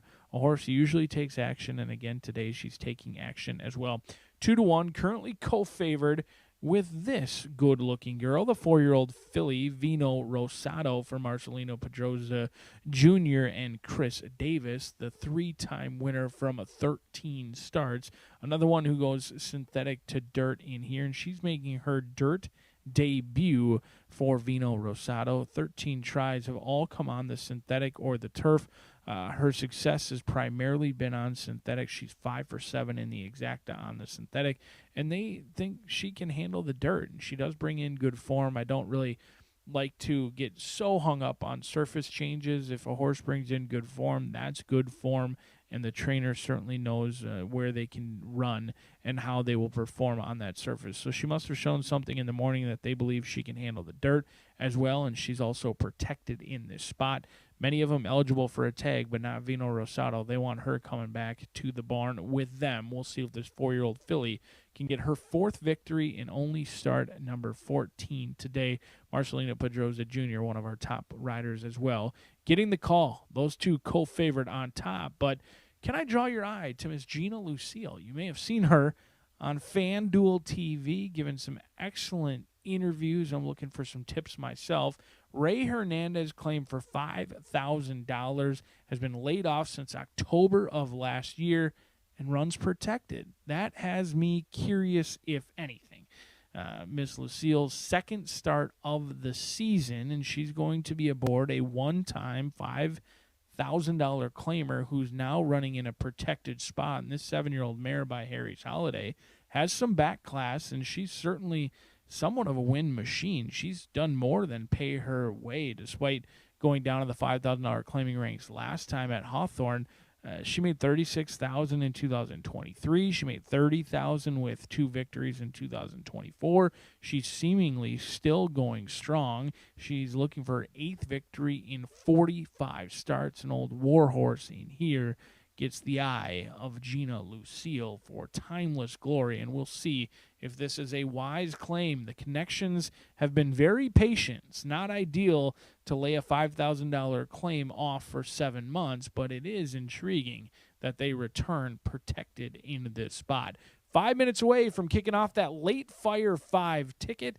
You'll see my ticket on your screen throughout the post parade in here. It's a challenging sequence, 11.99% takeout, and you've got the ticket on your screen right now. We're going to go 1, 2, 3, 4, and 7. The single is going to come in the 5th race, And it's a stabby single. Don't get me wrong. It's a single in which not overly confident on 5-1 morning line, but a horse who has run well, fresh. Haziel comes in again fresh today.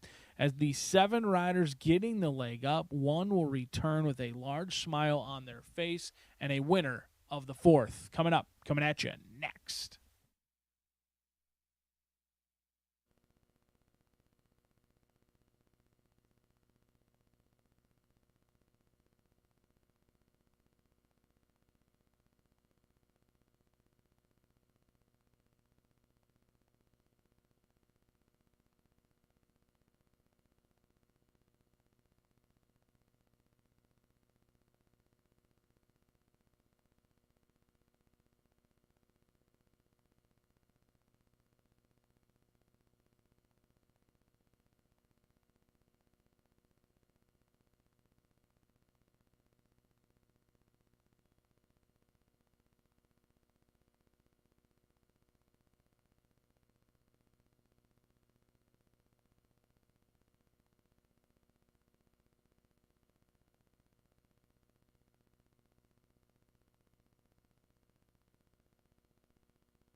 We're waiting for the 4th race with but 2 minutes to post time. Here in the mile, no changes, all 7 run. Fast track for the mile. Exacta, trifecta, superfecta, double pick 3 and start to the 50 cent, late pick 5. 2 and 2.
We're less than 1 minute away from post time for the Phillies Mares Mile. Starts the 50-cent late pick 5.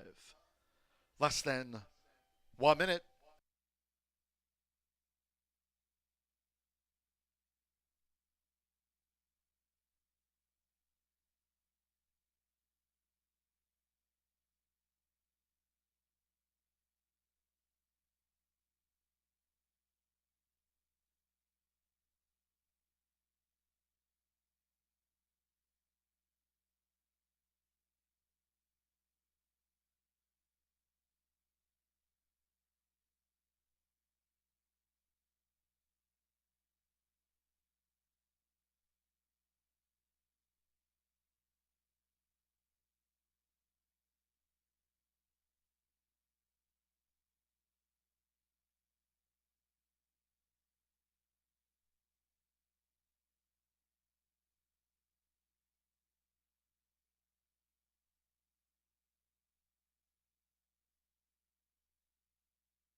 The horses are approaching the starting gate.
The horses have reached the starting gate.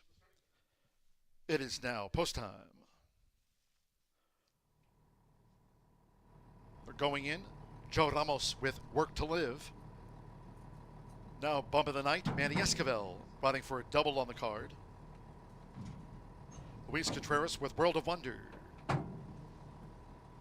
Evan Roman, here's No More Fake News. Making her 6-year-old season about. No More Fake News went in well. Marcelino Pedroza Jr. with Vino Rosado.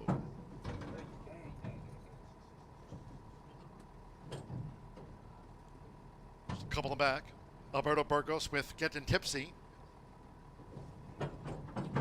One more.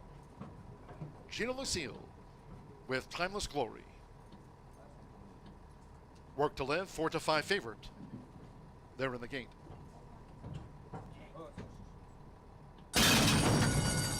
They're off to an even start.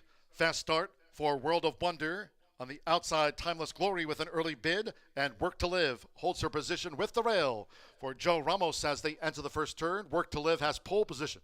It's Work to Live in front of World of Wonder, making her 7-year-old seasonal bow, and with Gina Lucille, Timeless Glory is right with these leaders as they go to the back of the track. Vino Rosado in the gold running in fourth. Getting Tipsy, No More Fake News between horses, and Bump of the Night has dropped back to last. The first 2 of 8 furlongs in 24.67 seconds.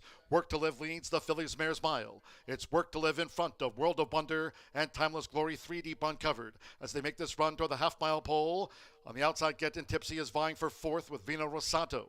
Then comes No More Fake News. Bump of the Night trails. It's 8 lengths from leaders to last. And in front still Work to Live. They enter the far turn, half mile in 48.60 seconds with the rail. Work to Live takes them to 3 furlongs from home.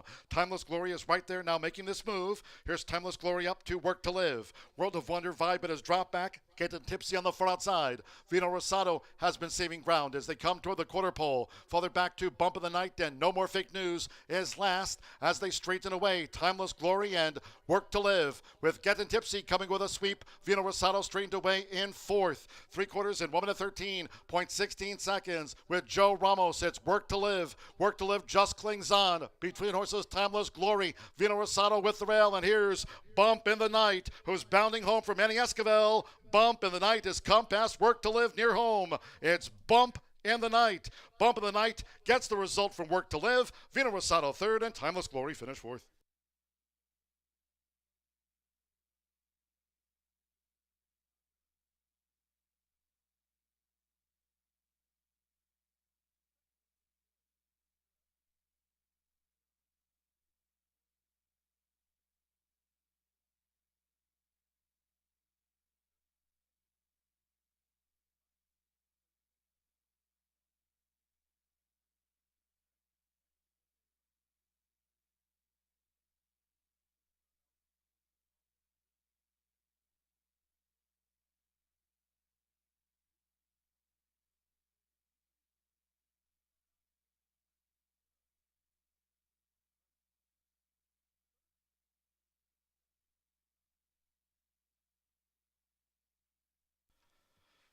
.104, 140.73 after that Phillies Mares Mile, 140.73. 4-1-3-7, unofficial. 4, Bump in the Night, 6-1 first. 1, Work to Live at 7-5, the runner-up after the mile. 3, Vino Rosato, 2-1 third, and 7, Timeless Glory at 19-1 fourth. Hold all until official. Quick double for Manny Esquivel. Here for Robert Medina. McLean Racing Club. The Ghost Zapper filly at 6-1. Bump of the Night starts the late pick 5.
And the Murphy Trailer Sales Winner's Circle, the 4, Bump of the Night, to double for Manny Esquivel. Bump of the Night is a 4-year-old bay filly by Ghost Zapper at a Majestic River by AP Indy. Robert Medina trains for G. McLean's McLean Racing Club. Horseshoe Indianapolis congratulates the Phillies Mares Mile winner, Bump in the Night.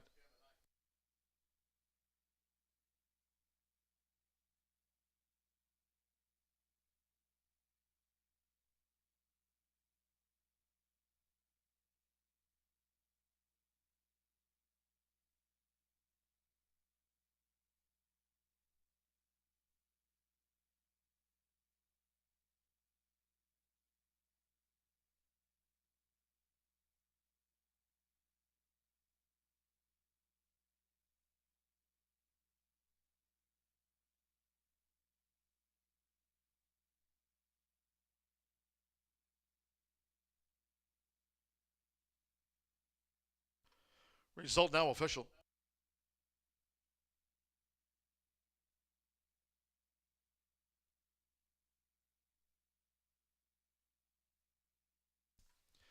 The 4-1 exacta, $68 even. 50-cent trifecta, 4-1-3, paid $40, 65 cents. 10-4 double, 123.60. 10-cent superfecta, $84.22. Timeless Glory ran fourth. And the pick 3, 6-10-4, $186.70. Claim 2, World of Wonder, for $10,000. That mere World of Wonder claim by Matt Kwiatkowski. Trainer Tim Eggleston claimed World of Wonder. 140.73 in the fifth. 19 minutes away. Maiden Turf Mile. Scratch the also eligible 13 Money Monday. Scratch the AE number 13 from the card. No rider changes. One Spirit Math, 4 pounds over the listed program weight. Exacta, Trifecta, Superfecta, Double Pick 3. Start of the $1 Late Pick 4 presented by Itoba. Post time 4:23.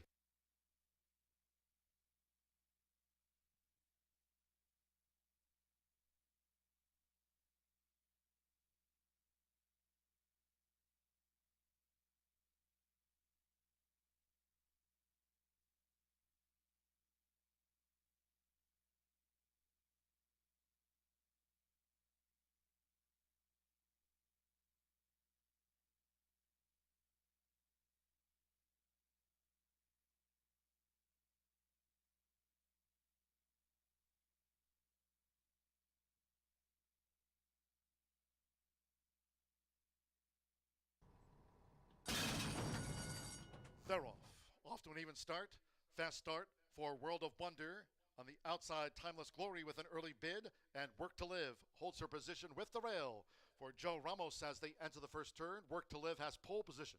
It's Work to Live in front of World of Wonder, making her 7-year-old seasonal bow, and with Gina Lucille, Timeless Glory is right with these leaders as they go to the back of the track. Vino Rosado in the gold running in fourth. Getting Tipsy, No More Fake News between horses, and Bump of the Night has dropped back to last. The first 2 of 8 furlongs in 24.67 seconds. Work to Live leads the Phillies Mares Mile. It's Work to Live in front of World of Wonder and Timeless Glory 3 deep uncovered as they make this run toward the half-mile pole. On the outside, Getting Tipsy is vying for fourth with Vino Rosato.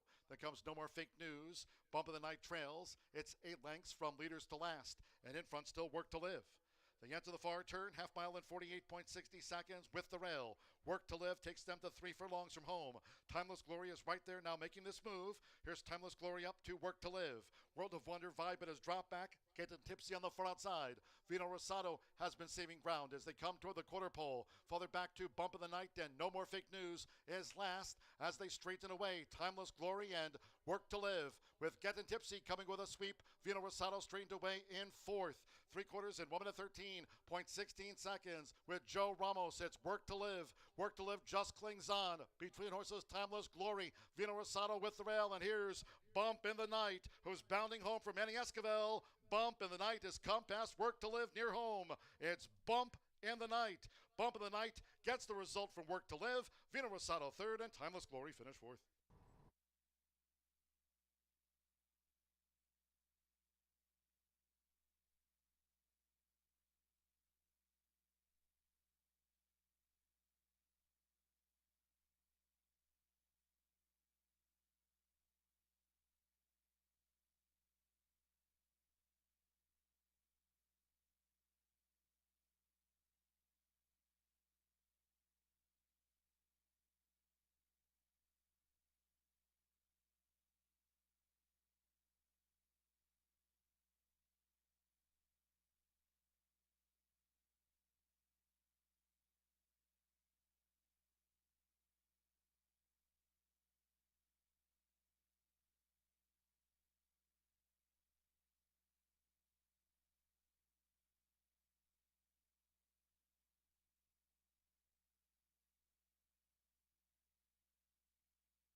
11 minutes to the fifth race here at Horseshoe Indianapolis. We have an Indiana bred 3-year-old and up maiden special weight a mile on the grass. And we do have a full field of 12 here, and what an interesting race. The 13 also eligible is out, obviously. And I went for, well, we'll talk about my ticket here in a minute. I did an Itoba Elite Pick 4 ticket, but here I went 7, 10, 11. We'll start here with the 6-1, My Mr. Perfect, Alberto Burgess, aboard for Aaron Thompson. This 4-year-old gelding is making his first out of 2025, but he's got hot jock Alberto Burgess coming off of a double yesterday. Ended the meet second by a nose on the dirt, but I went all the way back to July 30th. At today's distance and surface, we're going a mile on the grass. That was the case that day. Ended up third as the bettor's favorite. This horse does have a little bit of late pace about him, which really here on the outside we have like quite a few horses that have a little bit of late pace. So we'll see if we can't give him something to run at, but nobody's really jumping off the page at me. The 8 a little bit of early speed. The 6 should be right off, and then I just don't know. We just don't know enough here about the 12 Sir Xander to make a case. He's only ran once, but the ones that also interest me in this race, and right now the current favorite, is the 10 at 3-1, and that is Haziel. Joe Ramos is aboard for John Langemeyer, and this is a 4-year-old filly also making her first time start of 2025 and has ran plenty routing on the turf here in Indiana. On debut was a third, and then ended up in a couple of races. On debut was in 2023, was a third. Then ended up running a couple of races in 2024. Mile and the 16th was a second, but they gave her almost a year off. A little bit of a question mark. Look at these troubled lines, though. Bumped at the start, jostled at the start. This horse just kind of has gotten in a little bit of trouble here and there. So I'll be interested to see how the trip goes for the 10, Haziel. And then the 11, Lookout Kid, Sammy Bermudez, is aboard for John Langemeyer. So he's got 2 here on the outside, the 10 and the 11. And this one, a 3-year-old gelding who's making his 4th lifetime start. A nice second to his credit on the turf at 7.5. This one also a long layoff, 6 months off. From limited numbers, John does do pretty well with his horses taking the long layoff, and much a very, very same case for this guy. He was checked on debut, brushed a fellow horse in that second race, and then bumped again. So Lookout Kid just rubbing his racing, boys, but it gets to the point where let's see if we can't get him a nice clean trip where he's not rubbing and bumping on anybody here. 7, 10, 11, and then for my pick 4 ticket, I was a little bit worried for my picks. I wanted to give some interesting horses, but I did want to include the 4 who I thought would get a little bit more action. It's still kind of early, but I went 4, 7, 10 in this race. Let's switch on over to the 6th here in that race. What a race. A 2-year-old maiden with a couple scratches. The 1, the 5, and the 6 are out of here. 2, 3, 4, 7, and 8. And I just went with the all button. It had such trouble figuring out how this was going to go. The 2's adding blinkers. The nice speed figure for the 3 on debut for Ray Hernandez. Hey, batter. A nice work from the gate coming into this race and a first-time starter with hot jock Marcelino Pedroza. Man's Grace, super quick sire, a little bit of that AP Indy in there. Had like the breeding and the gate work, the 8 Cat Spirit, 4 winners from 5 starters, like the Dam, very successful, Bullet Work, and another gate work that is the most recent. I mean, you could just make a case for almost every horse in this race. So I went all 3, 7, 9 in the 7th race, which is a maiden 7.5 on the grass. The 3, then what, Marcelino aboard for Victoria Oliver, cutting back in distance. The 7, Hot Wings, Mitchell Merle and Hot Wings. That's just a hunch play for me. Mitchell Merle, great jockey, and also I like Hot Wings. And then the 9, Proudly Hailed. This one gets Fernando de la Cruz for the Brad Cox barn, taking a considerable drop down in class. And then the 8, an allowance for Indiana breds. I singled the 7 to keep it at $54, but if you want to add in Ship Shawana, you can. But I really like Royal Justice from Aaron Westbarn making its first 2025 race. Second by a length in the Miss Indiana at the end of the meet. So a pretty classy 3-year-old filly, but I do like Bob Gorham's Ship Shawana, who's not first time with runners. She got third as a maiden in the Itoba filly. That's my $54 play. Please get your tickets in early for the late Itoba Pick 4. Good luck.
The horses stepping onto the track now for the fifth race on parade. This maiden turf mile with a field of 12. Scratch the also eligible 13 Money Monday. Scratch the AE number 13 from the race card. No rider changes. One Spirit Math. Add 4 pounds to the listed program weight. Exacta, Trifecta, Superfecta, double pick 3. Starts at the $1 late pick 4 presented by Itoba. Turf course good, rally 24 feet in a fast main track. Due up soon.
The horses are approaching the starting gate.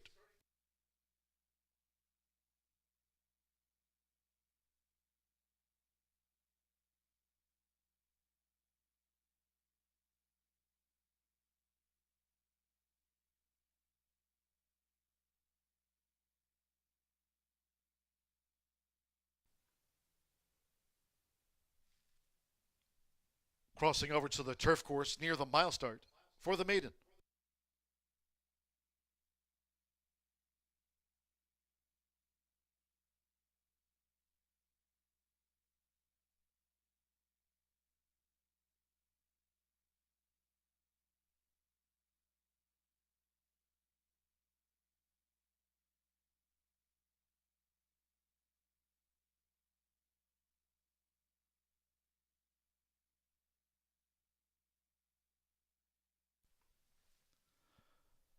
The horses have reached the starting gate.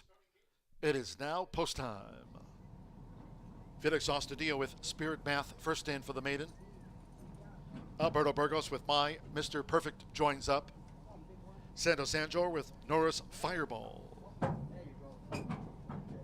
it's a 24-1. Amdane Zaloa with Chanakee Drew 8. Marcelino Pedroza Jr. with Mordecai, the son of English Channel. Rodney Prescott, Tis Irish up and in. Mitramorol with McAdoo.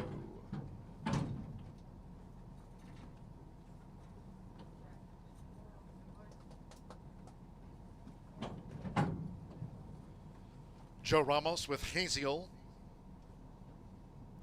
Haziel's in. Marcelio Flacco with Rocadora.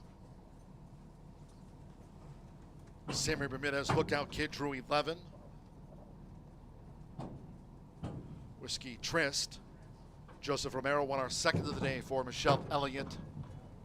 Over the mile and one more. Luis Contreras with Sir Xander. They're in the gate.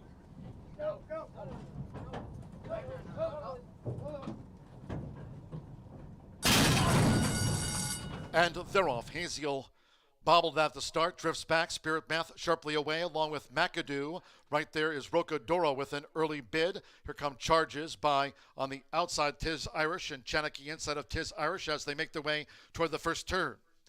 And then farther back to My Mr. Perfect, who's next upon settling with 6 furlongs to go. So out to the stretch, just being led toward the inside by Whiskey Trist from Tis Irish, and running in third is Chanakee as they go to the back of the course with McAdoo running in fourth by 2.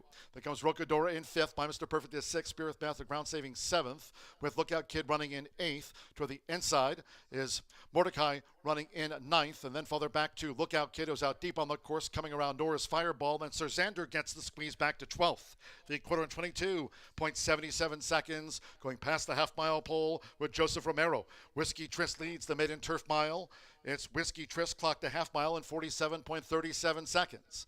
It's Whiskey Trist, a 5-length leader to 3 furlongs from home from Tis Irish. Chanakee in third with the rail. McAdoo is next in fourth evenly so far as they come toward the top of the stretch. Then following McAdoo around the far turn comes on the outside My Mr. Perfect, along with on the far outside trying to launch a bit is Haziel.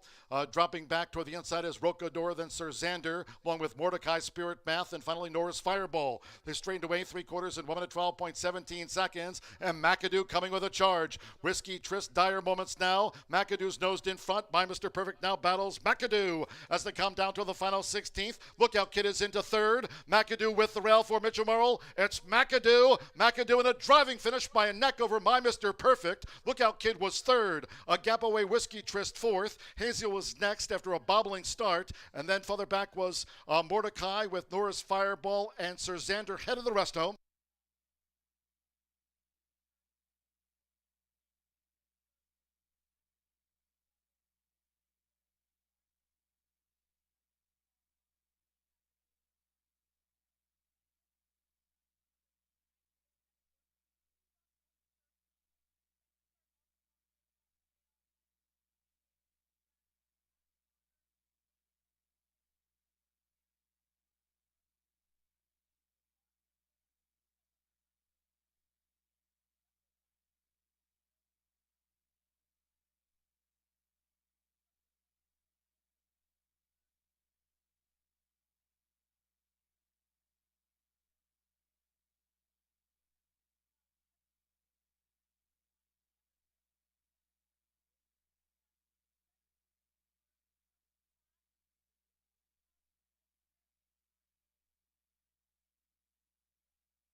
138.49 after the maiden turf mile.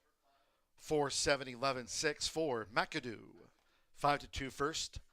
7 My Mr. Perfect. 5-2 second. 11 Lookout Kid at 9-1 third. And the 6 Whiskey Tryst, 20-1 fourth. Son of Harry's Holiday, McAdoo, Mitchell for Greg Foley. 5-2 was the co-favorite. McAdoo, a maiden award.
Returning to the Murphy Trailer Sales Winner Circle of 4, McAdoo with Mitchell Morrill.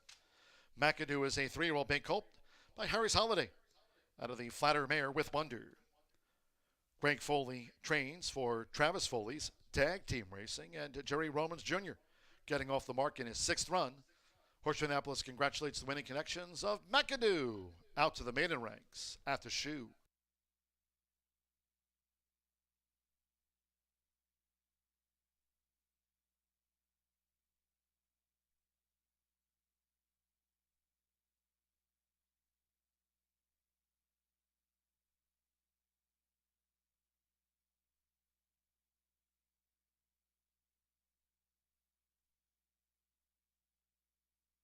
Race 5 official.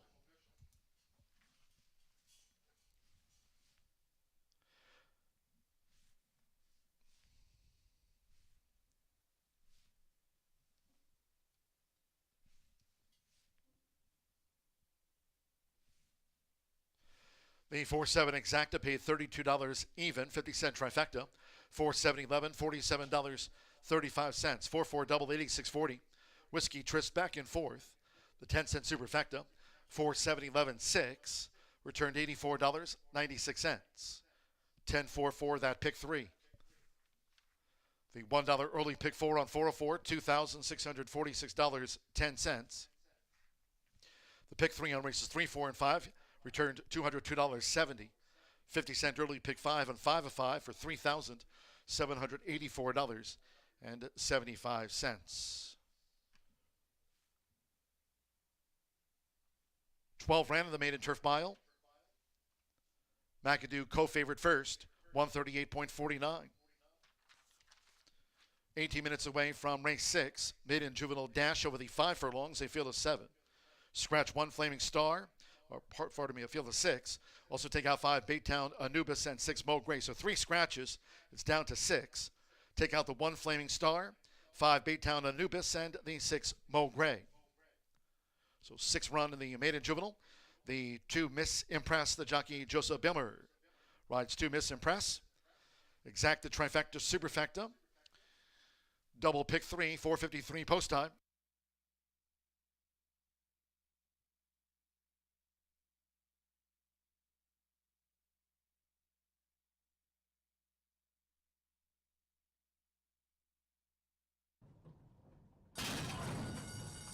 And they're off. Haziel bobbled at the start, drifts back. Spirit Math sharply away along with McAdoo. Right there is Rocadora with an early bid. Here come charges by, on the outside, Tiz Irish and Chanakee inside of Tiz Irish as they make their way toward the first turn. And then farther back to My Mr. Perfect, who's next upon settling with 6 furlongs to go. So out to the stretch, just being led toward the inside by Whiskey Tryst from Tiz Irish and Running in third is Chanakee as they go to the back of the course with McAdoo running in fourth by 2. Then comes Rocadora in fifth. By Mr. Perfect is sixth. Spirit Bath, the ground saving seventh, with Lookout Kid running in eighth. Toward the inside is Mordecai running in ninth. And then farther back to Lookout Kid, who's out deep on the course, coming around Nora's Fireball. Then Sir Xander gets the squeeze back to 12th. The quarter in 22.77 seconds, going past the half-mile pole with Joseph Romero. Whiskey Tris leads the maiden turf mile. It's Whiskey Tris clocked a half mile in 47.37 seconds. It's Whiskey Trist, a 5-length leader to 3 furlongs from home from Tis Irish Chanakee in third with the rail. McAdoo is next in fourth evenly so far as they come toward the top of the stretch. Then following McAdoo around the far turn comes on the outside My Mr. Perfect, along with on the far outside trying to launch a bit is Haziel. Dropping back toward the inside is Rocador, then Sir Xander, along with Mordecai, Spirit Math, and finally Nora's Fireball. They straightened away 3/4 in 1 minute 12.17 seconds, and McAdoo coming with a charge. Whiskey Trist, dire moments now. McAdoo's nosed in front. By Mr. Perfect now battles McAdoo as they come down to the final 16th. Lookout Kid is into third. McAdoo with the rail for Mitchell Murrell. It's McAdoo. McAdoo in a driving finish by a neck over My Mr. Perfect. Lookout Kid was third. A gap away Whiskey Trist fourth. Haziel was next after a bobbling. And they're off.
9 minutes away from the 6th race. We'll bring the babies out onto the track. 2-year-old, both boys and girls in here. We do have a filly taking on the boys in Miss Impress, and 2-year-olds looking for their first career victory. Do scratch numbers 1, 5, and 6 out of this event. 5 furlongs going to be the distance as the babies take main stage in here. And you've got 2 battling for favoritism. I thought I was going to get near 5-1, and DRF projections would indicate somewhere close to 3-1 on number 8, Cat's Spirit, a 2-year-old gelding by More Spirit out of the Last Meow, bred in Indiana, taking on Open Company. Now, Gennaro Garcia has to be feeling awfully confident. There's plenty of Indiana races, 2-year-old races for Indiana breds. So diving into the deep waters for an Indiana bred to take on Open Company, but it appears the money has followed suit as well. 6-5 on the board for Southwest Racing Stables. Manny Esquivel already a winner on the day, and looks for yet another victory for Gennaro Garcia, jockey-trainer combination that's winning at 30%. But what's maybe even more impressive about that 30% is the return on investment, almost 3-1 as well. Cat's Spirit is out of a mare who was incredibly quick. The Last Meow was certainly quick. In fact, ran an 89 buyer on debut for trainer Todd Pletcher. After that, she changed hands a couple of times. She did have a couple of wins. She tried both the turf and the dirt, but she was incredibly quick away from the gate in each and every start. As a broodmare, she's produced the likes of Accolade, who's got 6 victories from 9 starts and is very, very fast. So I'm expecting Cat's Spirit to be just like his mama and be awfully quick from the gates, and it's intriguing to me that an Indiana bred who likely could have been in the condition book to wait for those 2-year-old state bred races takes on Open Company in here in Cat's Spirit. A play for me, but hopefully does drift up closer to that 5-1 morning line. After that, we'll take a look at Dreaming Smart on the outside for Joe Davis and Joseph Romero. Joe Davis winning at 20% here locally, and I went back and kind of looked at how he does with first-time starters, and does he have a ton of success having them ready to rock and roll at first asking. He's got 4 wins in the last 5 years with first-time starters, but what's unique about that is 4 wins doesn't jump off the page. It's averaging about 1 per year. However, all 4 of them debuted at Horseshoe Indianapolis. Many of them dated back to 2021. He did have a winner earlier this year, a 5-year-old with Marcelino Pedroza Jr., who won in dominant fashion. So there's not much to go off of from standpoint. This was a Keeneland sale purchase in September, the fall meet of last year, right at that $5,000 stud fee. So make what you want of that. Didn't go above it, didn't go below it.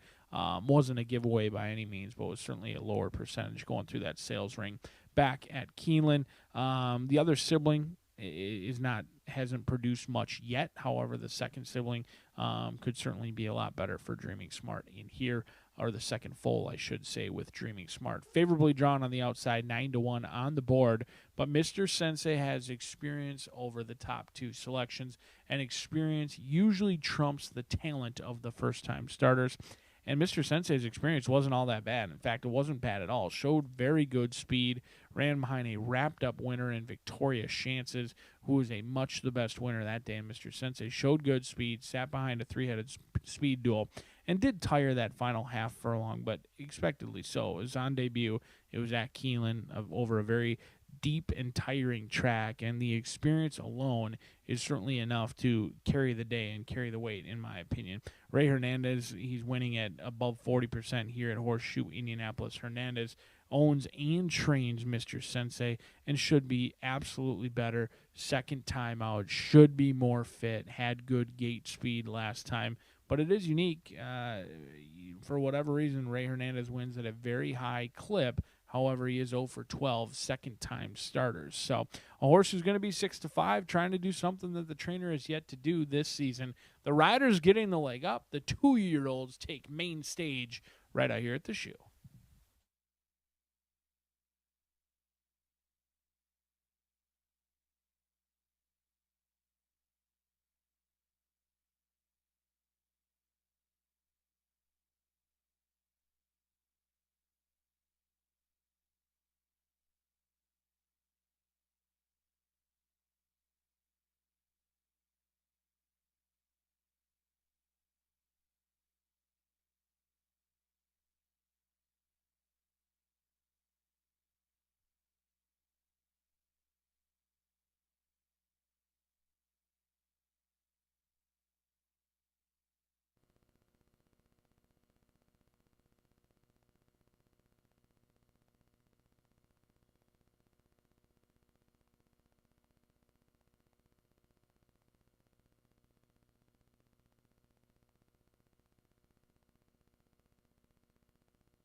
Maiden Juvenile stepping onto the track now for the 6th race. This dash over the 5 furlongs, a field of 6. 6 run. Scratch 1 Flaming Star. 5 Baytown Anubis and the 6 Mo Gray. Scratch 1, 5, and 6. 2 Miss Impress, the jockey Joseph Belmer. Rides 2 Miss Impress, Joseph Belmer. Exacta, trifecta, superfecta. Pentafecta, double pick 3. 2 minutes. 2 minutes, 2 post time.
Less than 1 minute 2 post time.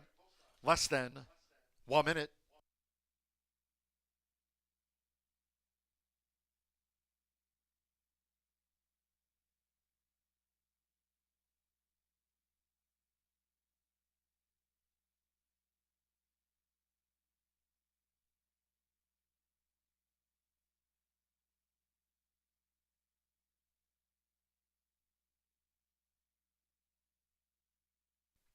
The horses are approaching the starting gate.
The horses have reached the starting gate. It is now post time. Joseph Bilmer with Miss Impress coming up. She'll make her bow here against the boys. Here's Miss Impress.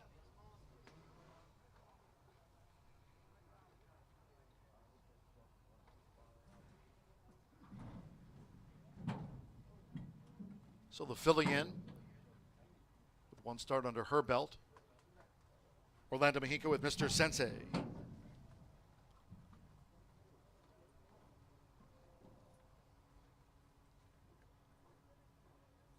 Marcelino Pedrosa Jr. Hey Batter debuts.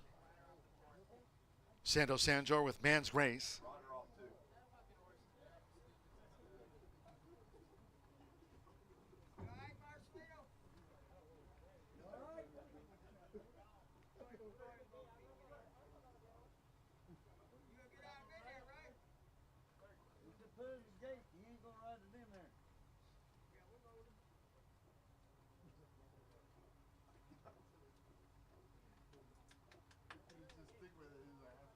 So Mr. Sensei and the filly Miss Impress, the two already in line. Now, Hey Batter.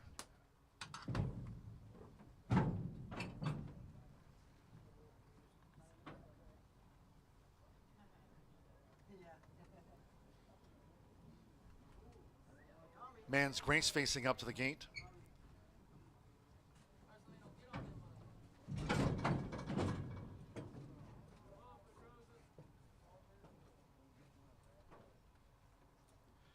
Marcelino Pedrosa Jr.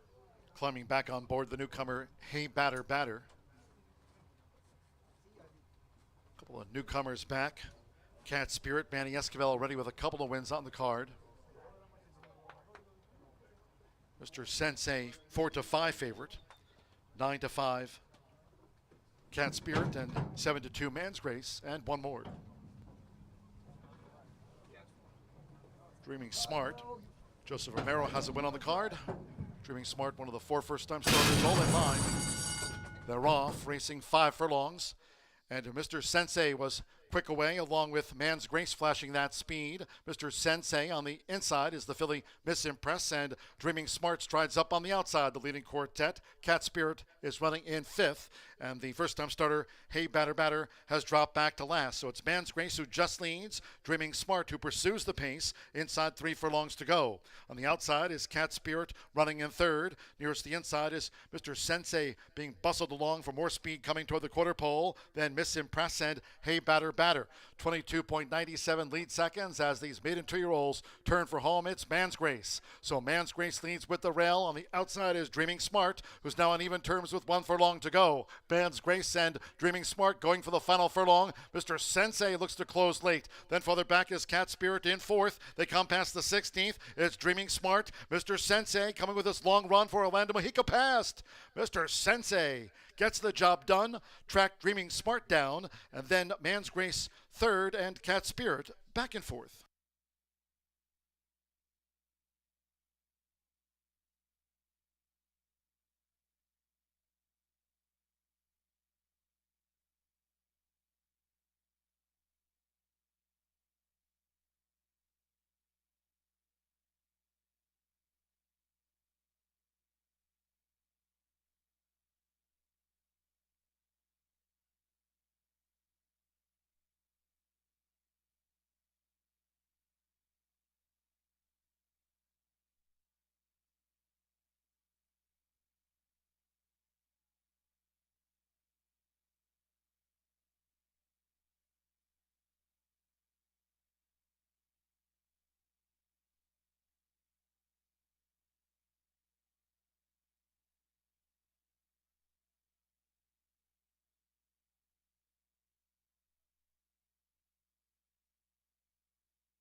$3,978 done official after the maiden juvenile sprint.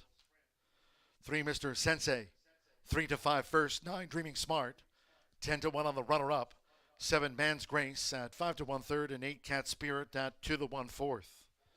Orlando Mexica for Ray Hernandez at second, asking Mr. Sensei at 3 to 5.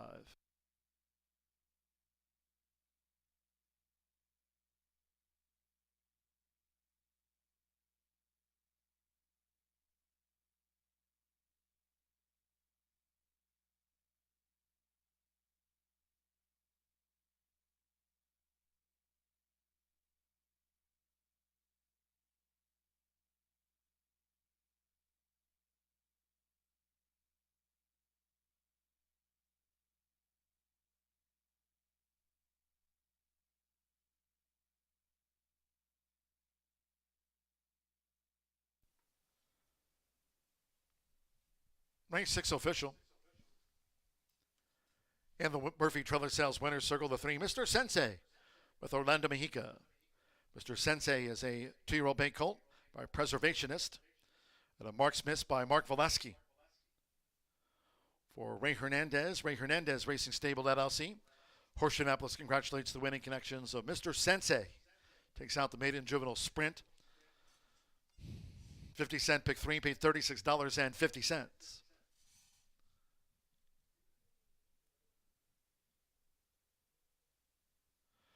$3.9 exacta, $15.20. 50-cent trifecta, $3.97, $13.15. 4-3 double, $12.40.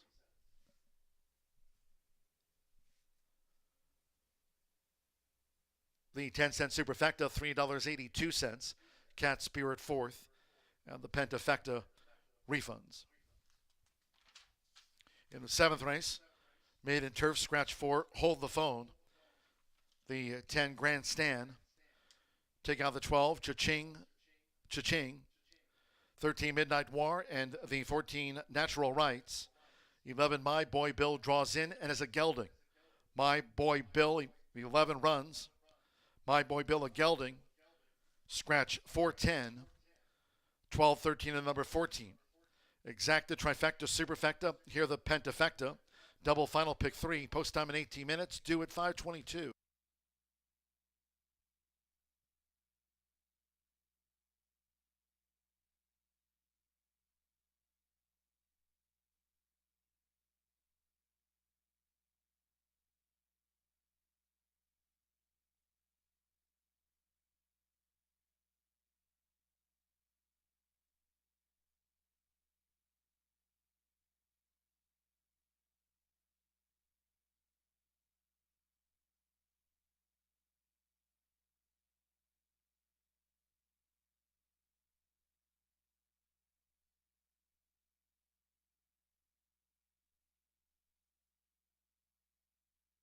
Smart, one of the 4 first-time starters, all in line.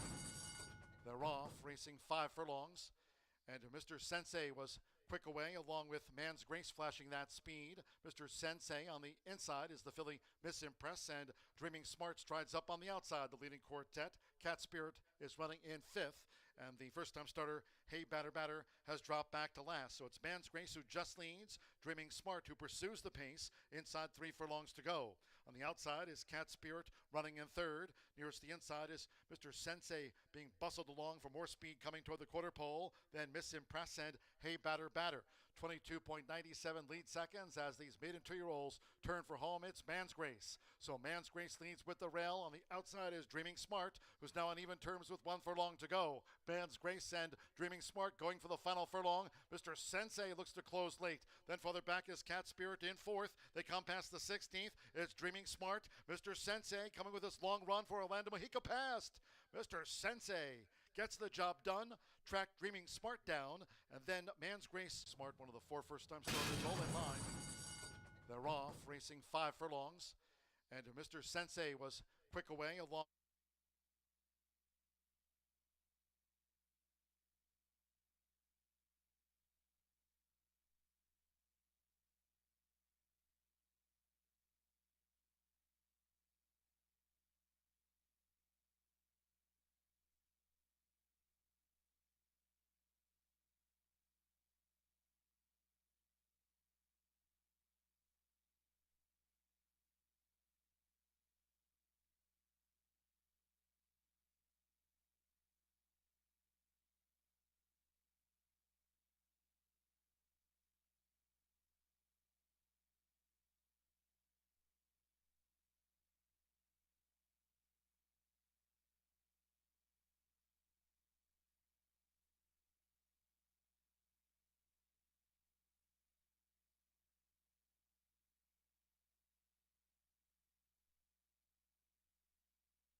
are 11 minutes to race 7 here at Horseshoe Indianapolis, and we do have a 3-year-old up main special weight 7.5 on the grass. And we have a couple scratches. The 4 and the 10 are out. 12, 13, 14. The 11 does draw in and it is 31-1. Alex Hadley, the best cameraman in the whole world, no offense, boys, is back. And he had it already set. Look at him. Look at him. What a guy. This is going to be run on the grass, and let's get this going here, because I do hear a little bit of a rumble. We've kind of had some weather over to the side. It's held off, and I'm saying that because that way I'll like anti-jinx us. The 9 is who I'm going to go with on top. 1-2 favorite, and that is Proudly Hailed. Fernando de la Cruz aboard for Brad Cox, a 3-year-old colt who is making its 4th lifetime start. So I went through these and quickly at Gulfstream last. It was February 22nd. Sprinting on the turf, just going 5, ended up second by 4 lengths in an 8-horse field. That was a tough maiden special weight. Then went to Keeneland, and you know those are tough. Went the extra long, a mile and a 16th. I like that this horse is going in between that. Is 7.5 probably going to be your niche? He's probably going to really like it. Fernando, obviously, in very capable hands. And you see Brad's assistant, Ricky, there saddling, and he's definitely hoping. I was texting him, and he's definitely hoping that we get this one done, because he really wants to get this colt on the grass. So let's go to the 3 here. Then What? Marcelino Pedroza aboard for Victoria Oliver. This one going down in distance as well. 2 turns, a mile, down to 7.5. I found a couple that I just think are really going to like the 7.5 for a long distance. This horse, again, another one going down from these really tough maiden special weights at Gulfstream Park on the grass. And also Tampa, those are pretty tough as well. It was a little bit shorter of a field though, but that horse trailed throughout. So I just put a line through that last race, and I focusing on the fact that this one has ran on the turf before and is dropping down in class and dropping down in distance. I love the breeding on this colt. Street Sense out of an Into Mischief Dam. Love to see it. And then the 7, Hot Wings. Mitchell Merle looking for a double here. He had a double earlier this week. I know him and Tim Hanisch, his agent, are very happy that they came here to Indiana. I think they're going to have a great meet. And really, honestly, if anybody knows me, you guys know I love Hot Wings. Mitchell is also heating up. Ignacio Carreras, in the last couple years, the horses he brought here have done really well. Now, what I have circled here is all the trouble this poor guy gets into. 4-year-old gelding by Cupid. Inside, had a bad trip at the quarter, then was pressed, bumped, ended up being steadied, bumped in the 4-path. I mean, this horse has gotten into some trouble here, but Jose Ortiz, a few back here at Indiana, did run. They took it off the turf, got the slop here in Indiana, and then last August ended up finally catching turf and got into trouble, so much trouble, he got moved up. So quite honestly, I think Hot Wings has a lot more talent than we've been able to see just from some bad starts here. The one time that this one did have a nice finish was on the Poly 2nd back in December. So this horse has had plenty of time off, and I think is a good one, especially with a, what are we at right now? 3-5 on the 9. We've got a nice long shot 15-1 to sweeten up our trifecta. 9-3-7 here for me in the 7th race. A nice maiden on the grass. Good luck.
The horses call postward now for the 7th race.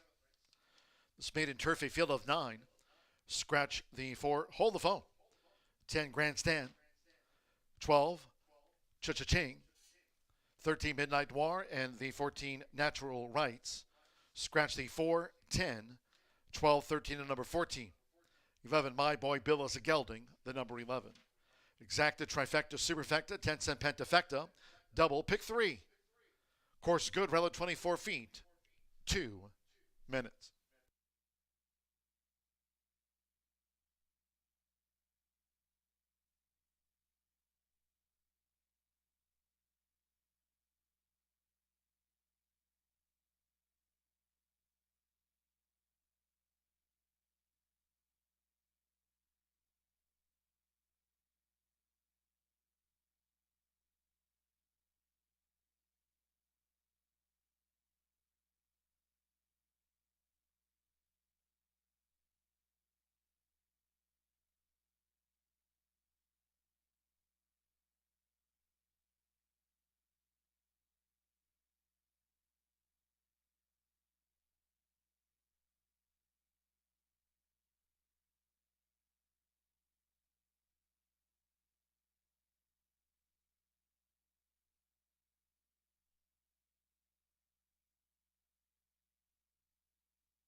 The horses are approaching the starting gate.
The horses have reached the starting gate.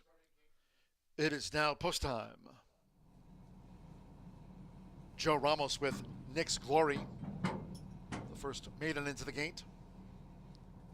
Yamari Correa with Jabran.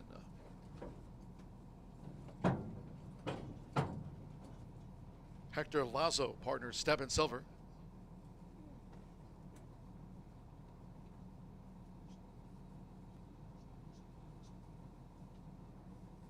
Hot Wings, Mitchell Murrell.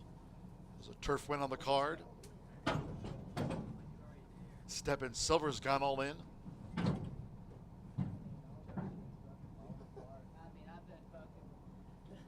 With Marcelino Pedroza Jr. leading up. Then what?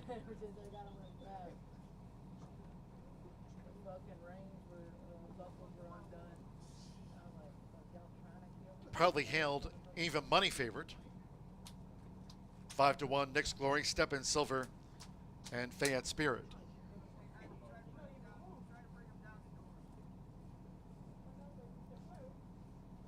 Then what? Given a 22-1 chance. At 7.5 furlongs, course good.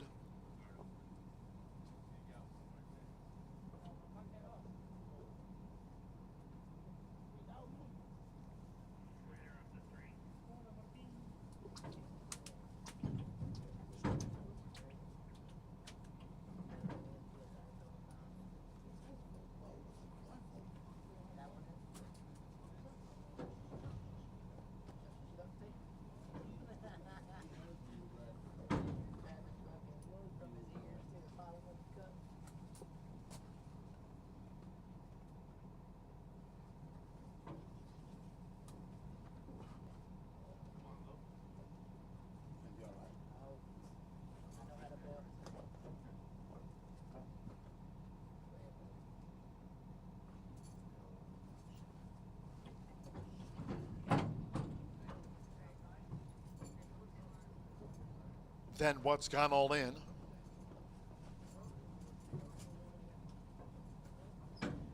Fayette Spirit would be a hat trick for Manny Esquivel. Evan Roman with Mula. Fernando de la Cruz with Proudly Hailed. Even money on Proudly Hailed and one more. Rogelio Miranda and the first time starter, My Boy Bill, to that outside gate. 7.5 furlongs. Course good. Here's My Boy Bill.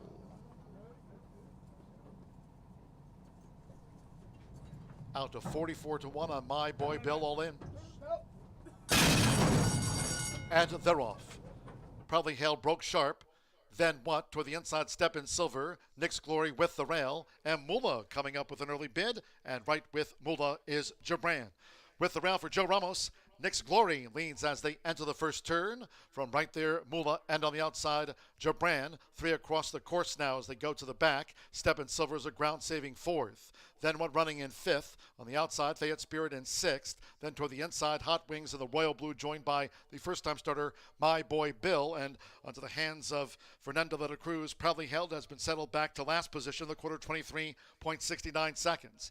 going up the back of this good course. Nick's Glory just leads. Mula between horses, and Jabran is 3 deep uncovered. Step in Silver getting a good toe into this from 4th, inside 4 furlongs from home. Then it's a break of 3.5 to on the outside. Fayette Spirit, My Boy Bill, is deeper out into the course. Then what? Probably held up one spot. Hot Wings relegated to last. The half mile in 47.94 seconds as they round the far turn. Still these 3. Nick's Glory with Mula, and on the outside, Jabran. Step in Silver is a close 4th. On the outside, Fayette Spirit drawing into range. Following Fayette Spirit is proudly held toward the inside, and then behind horses, proudly held now tips to the far outside.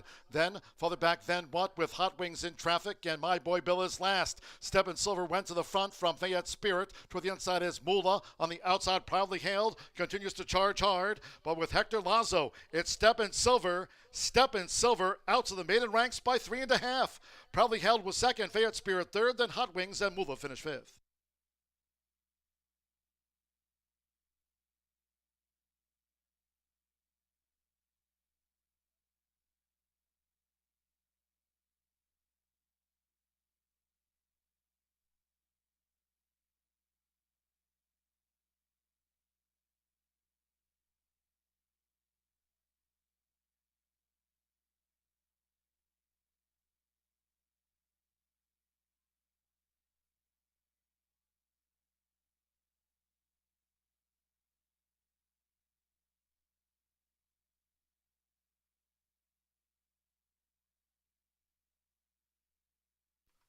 $130.83 after the maiden turf.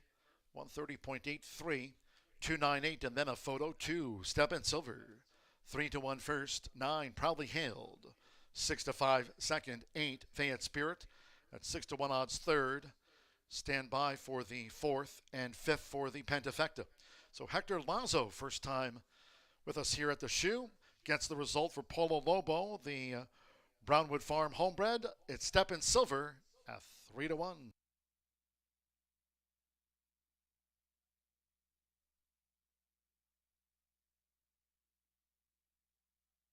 The judges have posted number 7 Hot Wings 4th and 5 Mula 5th. 29875.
Stepping into the Murphy Trailer Sales Winner's Circle, the 2 Step in Silver with Hector Lazo. Step in Silver is a 4-year-old gray roan colt by the Factor.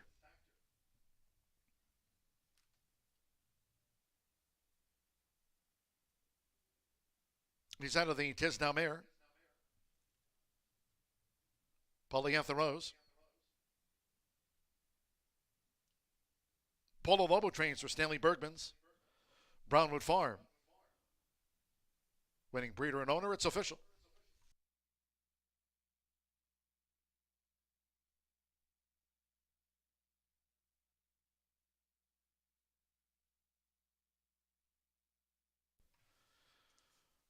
So we get 3 in today on the turf course here at Horseshoe Indianapolis. Here come the showers, a couple more to go. 18 minutes away from the mile. 2-9 exacta paid $24.20. 10-cent pentafecta, Mula was 5th. 2-9-875, 10-cent grand high 5. $87.15. Pick 3, $23.35. The 50-cent trifecta, 2-9-8, $30.25. 3-2 double, $17, and the 10-cent superfecta, $25.65. Hot Wings ran 4th, Mula 5th. 130.83, so we got all 3 in on the turf. Here comes the rain. In the mile, scratch the 5 War Trinkets, scratch the 5. It's really picking up here, rain-wise. 9th race, quarter horse maiden to close out the card at the 350. In the 9th, no scratches, no rider changes. At 5:35, the track label fast for the Fillies Mares Mile and the final quarter horse dash of the day. Post time, 5:53. That's 17 minutes away. It's pouring now.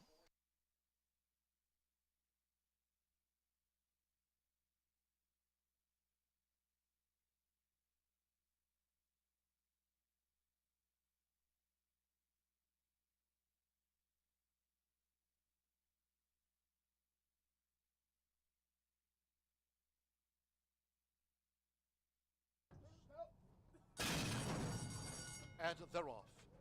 Probably Hale broke sharp. Then what? Toward the inside, Step in Silver. Nick's Glory with the rail. And Mula coming up with an early bid. And right with Mula is Gibran. With the rail for Joe Ramos. Nick's Glory leads as they enter the first turn. From right there, Mula, and on the outside, Gibran. 3 across the course now as they go to the back. Step in Silver is a ground-saving 4th. Then one running in 5th. On the outside, Fayette Spirit in 6th. Then toward the inside, Hot Wings and the Royal Blue joined by the first-time starter, My Boy Bill. And onto the hands of Fernando de la Cruz, proudly held, has been settled back to last position, the quarter 23.69 seconds. Going up the back of this good course, Nick's Glory just leads. Mula between horses, and Gibran is 3 deep uncovered. Step in Silver getting a good toe into this from 4th, inside 4 furlongs from home. Then it's a break of 3.5 to on the outside. Fayette Spirit, My Boy Bill is deeper out into the course. Then what? Probably held up one spot. Hot Wings relegated to last. The half mile in 47.94 seconds as they round the far turn. Still these 3. Nick's Glory with Mula, and on the outside, Gibran. Step in Silver is a close 4th. On the outside, Fayette Spirit drawing into range. Following Fayette Spirit is proudly held toward the inside, and then behind horses, proudly held now tips to the far outside. Then farther back, then what? With Hot Wings in traffic, and My Boy Bill is last. Step in Silver went to the front from Fayette Spirit. Toward the inside is Mula. On the outside, proudly held, continues to charge hard, but with Hector Lazo, it's Step in Silver. Step in Silver out to the maiden ranks by 3.5. Proudly held was second, Fayette Spirit third, then Hot Wings and Mula finished 5th.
12 minutes to race 8. I have a little co-star with me. This is Yamari Correa's puppy, and I spotted it earlier, and my boss is going to kill me, but I had to have it on here. I didn't bring it, Eric, I swear. It wasn't me. I'm going to go with the 7 here, Royal Justice. It's 11 minutes to race 8 here, and we've got another heavy favorite. We just got some rain. I have not had a chance to really look in detail on the off races, but this, oh my God. This horse has ran on wet dirt twice before and has a second place finish. Royal Justice, Sammy Bermudez is aboard for Aaron West, and this horse last time out ending the meet on November 14th ended up on the slop, and that was that second place finish by a length. So I really like that stat for Royal Justice. I didn't really plan that or anything, but with the rain, we're still fast. I mean, we got some water, but I'm looking at the track right now. It does not look at all sloppy or any standing water. It was pretty dry today, so I like that one. This is an Indiana-bred filly and mare, 3-year-old Nump Allowance. They're going a mile, and this horse has 1 win, and it was on the dirt here in Indiana at the distance. So it's no shock that this is the favorite here today. And then the 6, Ship Shawana. This horse really has impressed me in the past. Ramos is aboard for Bob Gorham. You know, Joe did have him out in the Derby. He has been our leading rider before here in Indiana. Just a very talented jockey. And he's ridden this one a couple times, once to a 3rd place finish in a stakes race in the Itoba at 1.70 miles. Then tried the turf, definitely not a grass girly. But another thing that I just kind of lucked into, I didn't know that it was going to rain with a little bit of moisture right now, wet dirt to end the meet in November 14th of 2024, ended up running on the slop out today's distance and won by almost 5 lengths. You love to see it when you get a pop-up storm, and I did not even plan that.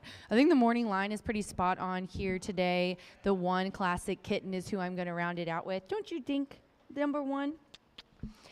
Classic Kitten, Luis Contreras is aboard here, this 4-year-old filly, and he rode this one last time out, which was April 23rd at 6 furlongs. This one's moving back up to 2 turns, and I just think that's really key for her. If you go back to October, September, 1.70 was a 2nd and a 3rd. Santa was aboard. One of those 3rd place finishes was in the Lady Foghorn. So a talented filly, I think, and, you know, maybe she needed one for the 2025 meet. It's her 2nd out.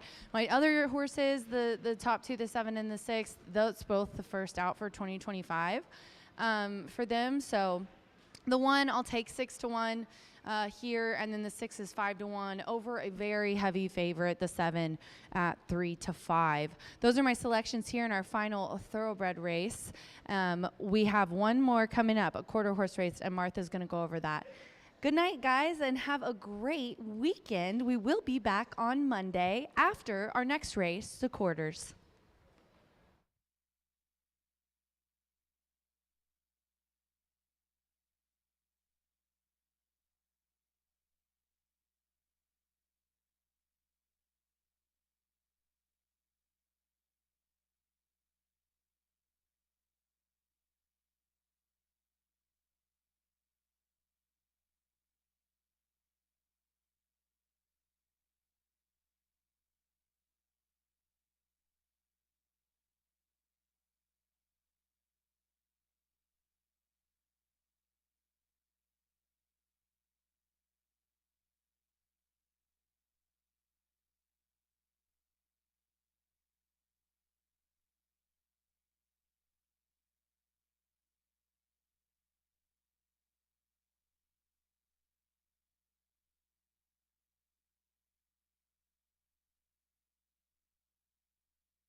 Horses now coming onto the track for the 8th race. Fillies Mares Mile, the main track has been sealed. A field of 7. Scratch 5, War Trinkets, scratch the number 5. 9th race closing with a quarter horse maiden dasher with a 350. In the finale, no scratches, no rider changes. Sealed track.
The horses are approaching the starting gate.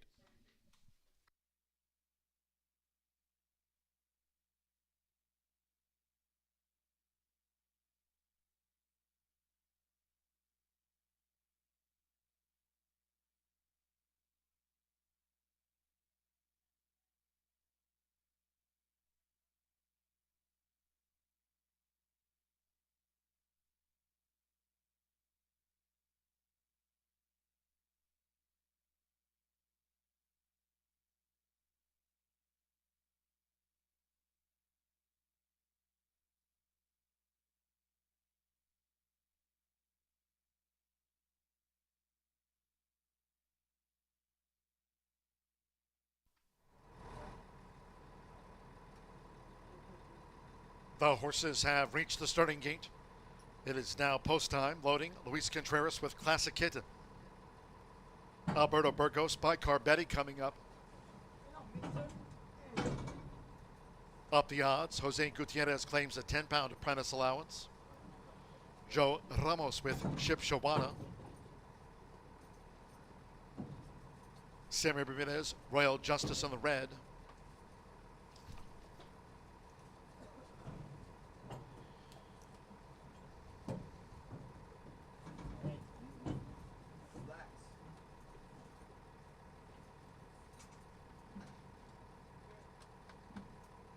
Royal Justice even money favorite. 2-1 Classic Kitten was first into the gate at the mile start, and 7-1 Second Exchange waiting to load. Up the odds, joins up at 39-1 odds. Now Marcelino Pedroza Jr., Here Kitty Kitty, like Shipshawana, both for Bob Gorham.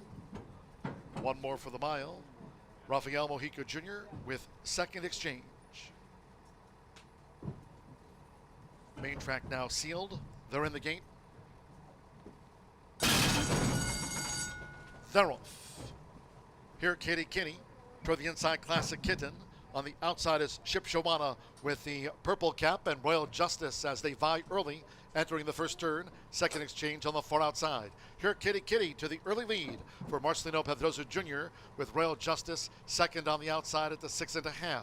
Then it's a break of 4 to Shipshawana running a third as they go to the back of this now sealed track. Up the odds in the green silks. Second Exchange with Bicar Betty and Classic Kitten trails. The first two of 8 furlongs in just over 24 seconds, making this run toward the half-mile pole, and Royal Justice now for Sammy Bermudez takes the top from Here Kitty Kitty, who yields. Shipshawana vying for third with the up the odds. Bicar Betty's running 5th here in the mile. Second Exchange covering a lot of ground on the extreme outside the gray, and Classic Kitten remains last. It's Royal Justice, Here Kitty Kitty, Shipshawana third, and now drawing in at the 3.5. Up the odds at those long odds. Bicar Betty being asked to pick up. Second Exchange on the far outside, and Classic Kitten remains last. Half mile in 48.30 seconds, coming toward the quarter pole. Royal Justice, the favorite, led. Here's Shipshawana making steady progress for Joe Ramos, and Shipshawana's on the move. Royal Justice between horses, and Here Kitty Kitty as these fillies mares straighten away. Farther back, Classic Kitten up into 4th. They're homeward bound after 3 quarters in 1 minute 13.73 seconds. Royal Justice is in for the battle. It's Royal Justice who battles for Sammy B. 1 furlong to go. Here Kitty Kitty continues to try hard toward the inside.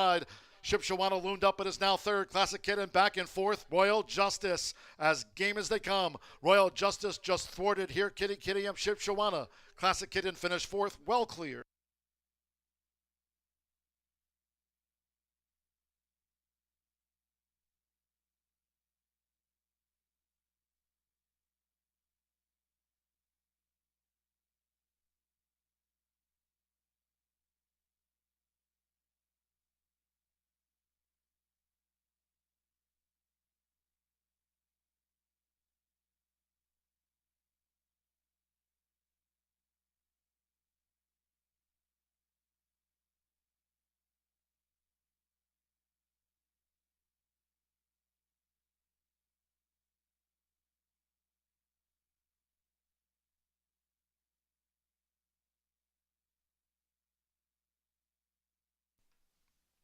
Won 40.35 after the fillies mares mile.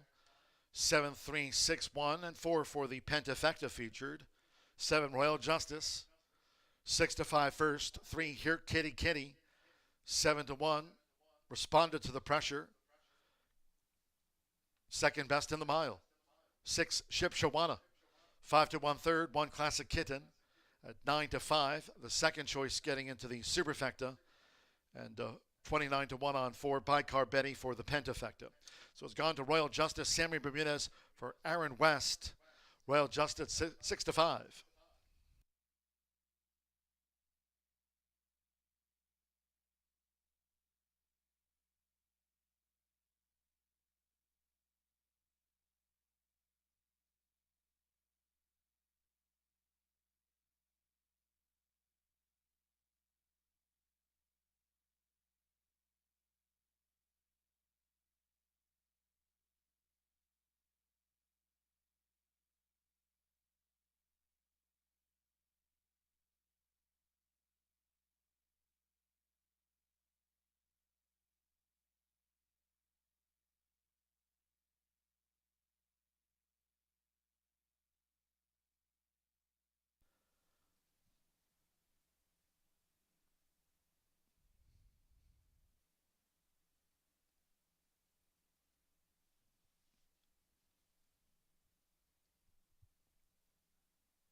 7 times started as a juvenile here last season. And the Murphy Trailer Sales winner, Circle the 7, Royal Justice, a game win into the hands of Sammy Bermudez. Royal Justice is a 3-year-old dark bay or brown filly by Cloud Computing out of Golden Pioneer by Pioneer of the Nile. Bred here in the Hoosier State by owner Justice Farm Greg Justice and trained by Aaron M. West. Horseshoe Indianapolis congratulates the winning connections. Royal Justice wins her 3-year-old seasonal bout.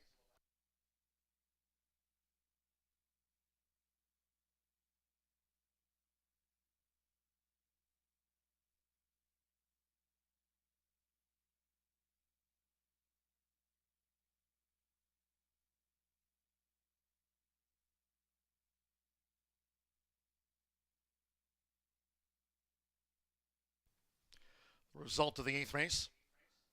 Fillies Mares Mile official. 7-3 exacta paid $25.60. The 50-cent trifecta, $30.75. 2-7 double, $22.60. The $1 Itoba late pick 4 returned $140.40. Classic Kitten ran 4th. The 10-cent superfecta, 7-3-6-1. $10.35. Pick 3, $13.80. 50-cent late pick 5, $610.30. The 10-cent pentafecta paid $29.92 for the 10-cent grand high 5. Bicar Betty finished 5th while well beaten. And the Fillies Mares Mile, 5 was a non-runner. Favorite first, 7 ran. Sealed track, 140.35 after the running of race 8. 18 minutes away from the finale. Race 9 closing the card in the race week here with a quarter horse maiden. Over the 350, no scratches, no rider changes. Reported overweights. 1, He Secret Rocks, 2 over. The 4, You Talking About Me, 3 over. And the 5, Runaway Deluxe, 7 pounds over. Exacta Trifecta Superfecta, the 10-cent quarter horse Pentafecta. New post time, 6:29.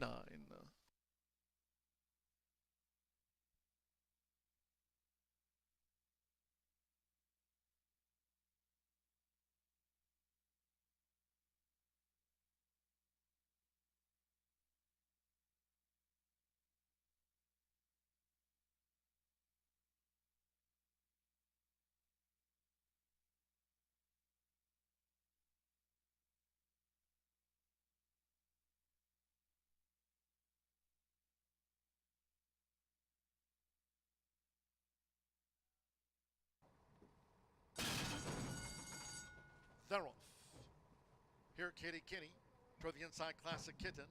On the outside is Ship Shawana with the purple cap and Royal Justice as they vie early, entering the first turn. Second exchange on the far outside.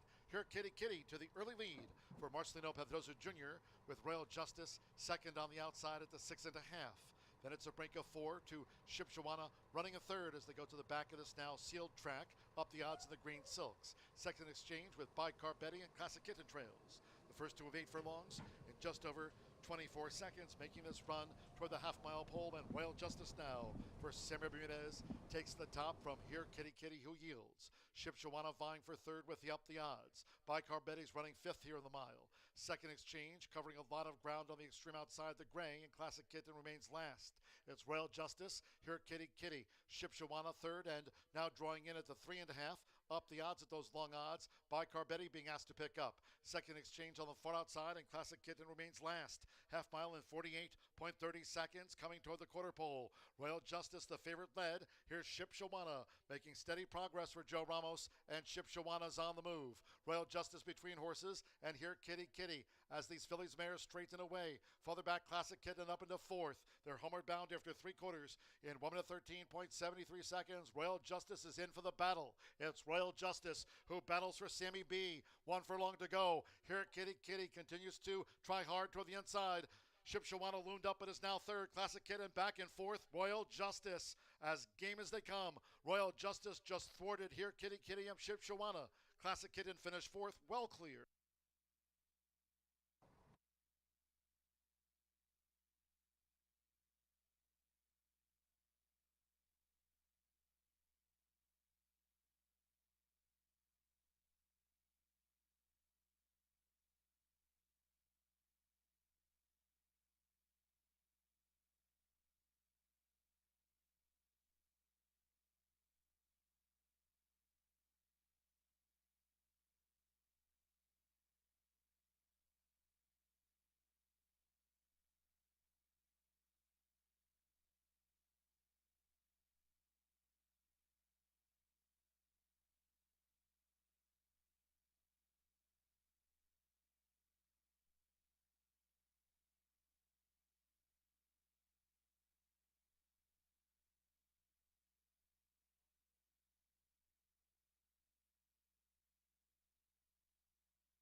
right, well, we're just moments away from our finale on the Thursday card at Horseshoe Indianapolis. This will be a quarter horse maiden for registered Indiana breds, 3, 4, and 5-year-olds. Purse of $18,000, and they'll be traveling down the track at 350 yards. Before we take a look at a few of my choices, let's give a shout out to Streaking Down the Beach, who captured yesterday's allowance. As I said, it was a compact but competitive field, and Tim Eggleston and Eduardo Diaz, boy, competed for sure. That was a beautiful race yesterday. Tim and Eduardo have now won 4 races together and are leading the quarter horse standings currently at Horseshoe Indy. All right, well, let's go to the paddock. Interesting about today's field, several of these horses are making their second start of the meet. And obviously they're still maidens, so they didn't do everything right the first time, but let's see who can turn it around today. I'm going to begin with number 5, and that's Runaway Deluxe, to break the maiden for owner-trainer Shauna Martin.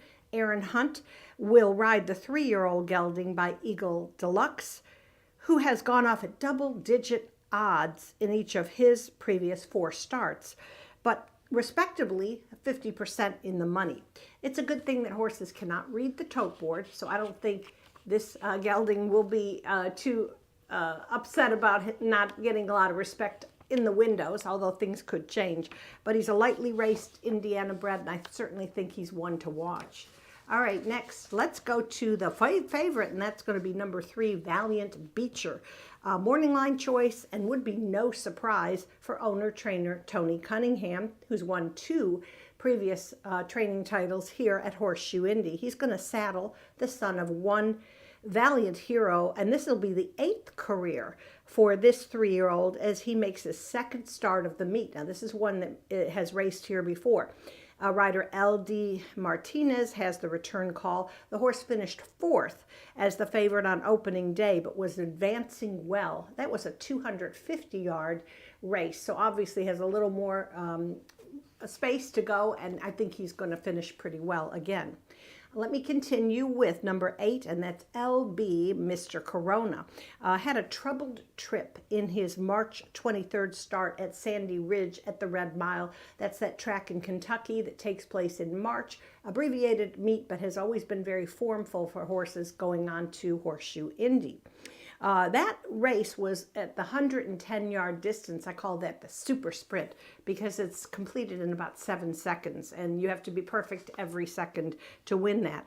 This horse is bred, owned, and trained by Librato Barazza, and I'm not guaranteeing a win, but certainly think that this colt could get a piece of it, especially with that start at Sandy Ridge at the Red Mile. And then we'll go to my 4th choice, and that's number 7, Gigi's Top Secret. Only competed twice in her career, running very greenly here last season.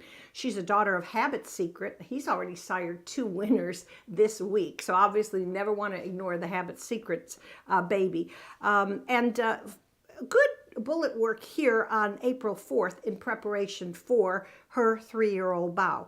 Now, her owner and breeder, Ezequiel Rodriguez, is going to saddle the Sorrel filly today, who was previously trained by Oscar Preciado. 5-3, 8-7 as my top choices this afternoon. Good luck to all. We're going to be back Monday, and we're going to have 4 trials for the maiden stakes. Remember that, and we'll remind you Monday, but the 10 fastest 350-yard clockings will advance to the final. That's May 31st. That's our first all-quarter horse day. We're all looking forward to that. Okay, finally, just want to wish everybody a wonderful weekend and a very happy Mother's Day. Rachel, Tammy, and I are all very proud mamas. Hope you will honor your mom on Sunday as well. And if you don't, you're going to be in trouble. No, just kidding. Have a great weekend.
Stepping onto the track for the 9th and final. Closing the card and the race week with a quarter horse maiden over the 350. No scratches, no jockey changes. Sealed track, 3 minutes.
Two minutes.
Less than 1 minute to post time.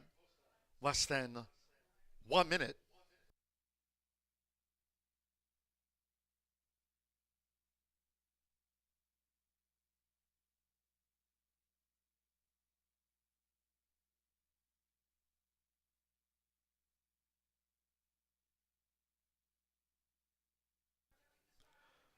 The horses are approaching the gate.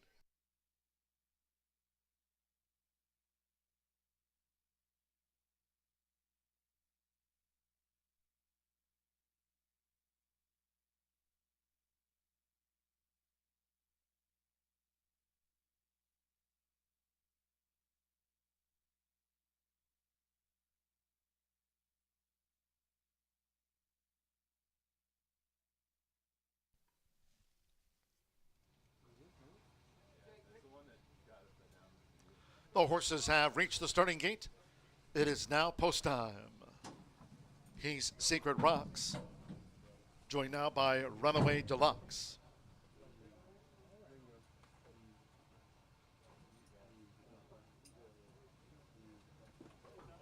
Candy Stone. Mr. Back for the Prize, Valiant Beecher coming up. Danny Martinez and Valiant Beecher 4-5, the final favorite.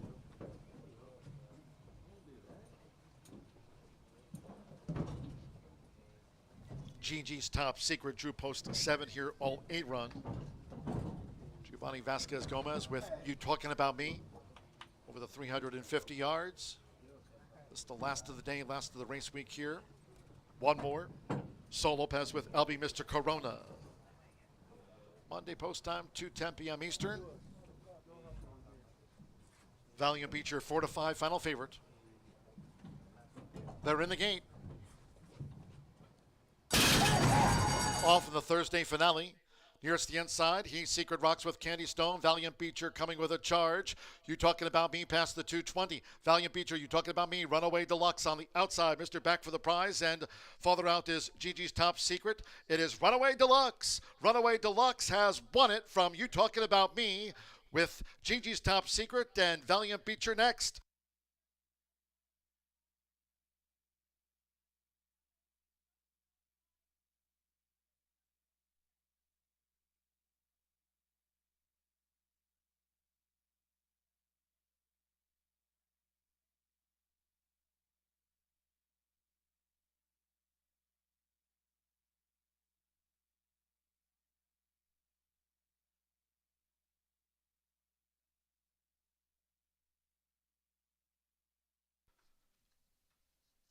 The judges have called for photographs. Hold all tickets.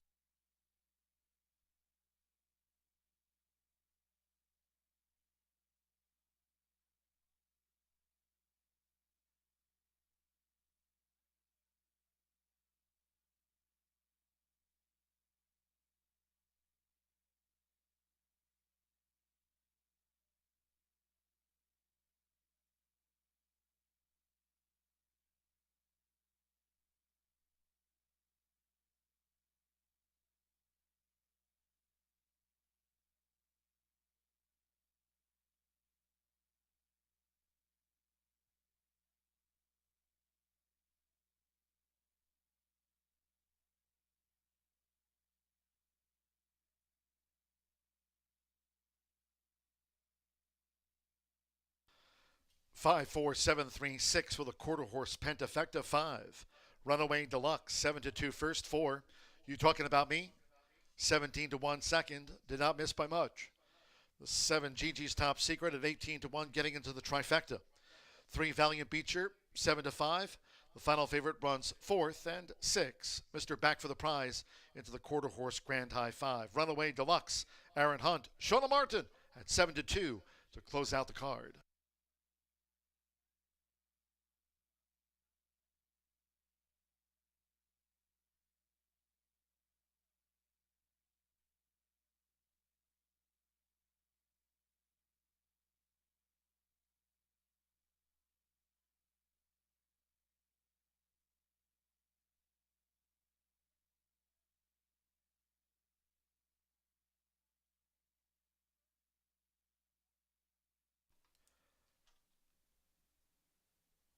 .161 seconds from seal to wet fast for the quarter horse maiden. Runaway Deluxe out to the maiden ranks. Wet fast 18.161.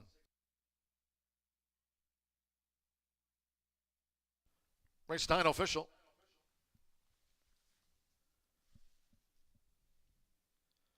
The 5-4 exacta paid $97.80. 50-cent trifecta, 547, $549.35. The 7-5 final double, $40.40. 10-cent superfecta, 5473, $286.69. Final pick 3 on the card. 2 with the 5 and or 7 with the 5 Runaway Deluxe, $54. The 10-cent quarter horse Pentafecta returned $2,154. Mr. Back for the prize ran 5th.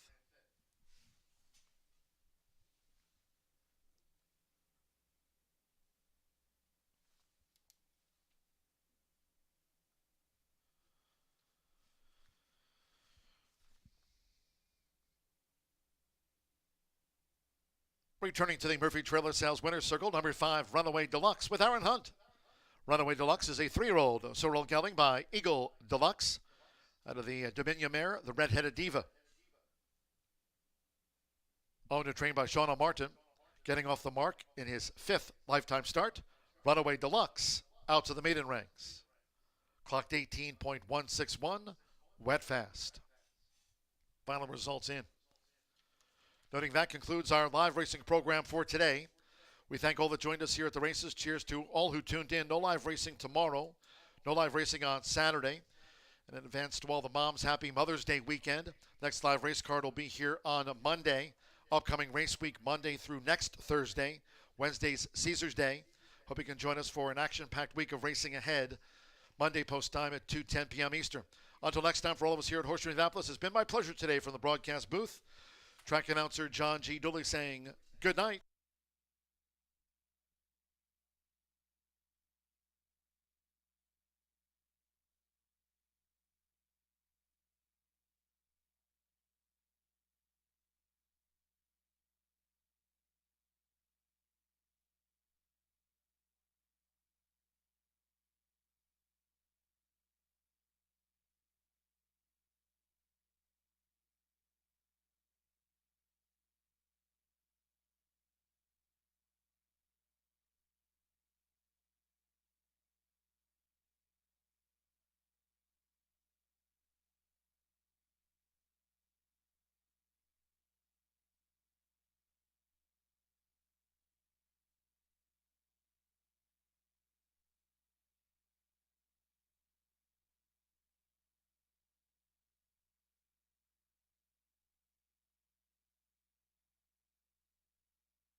Gate. Off in the Thursday finale. Nearest the inside, he's Secret Rocks with Candy Stone. Valiant Beecher coming with a charge. You talking about me past the 220. Valiant Beecher, you talking about me. Runaway Deluxe on the outside. Mr. Back for the prize. And farther out is Gigi's Top Secret. It is Runaway Deluxe. Runaway Deluxe has won it from You Talking About Me with Gate. Off in the Thursday finale. Nearest the inside, he's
Lane, that Sire Stakes eligible, and did well. Made over $11,000 last year, too, for the Gaskin Barn. 2 qualifiers. They come back with Lasix here, 4 passing through. The qualifiers were fine, but you look who we qualified against in that second qualifier.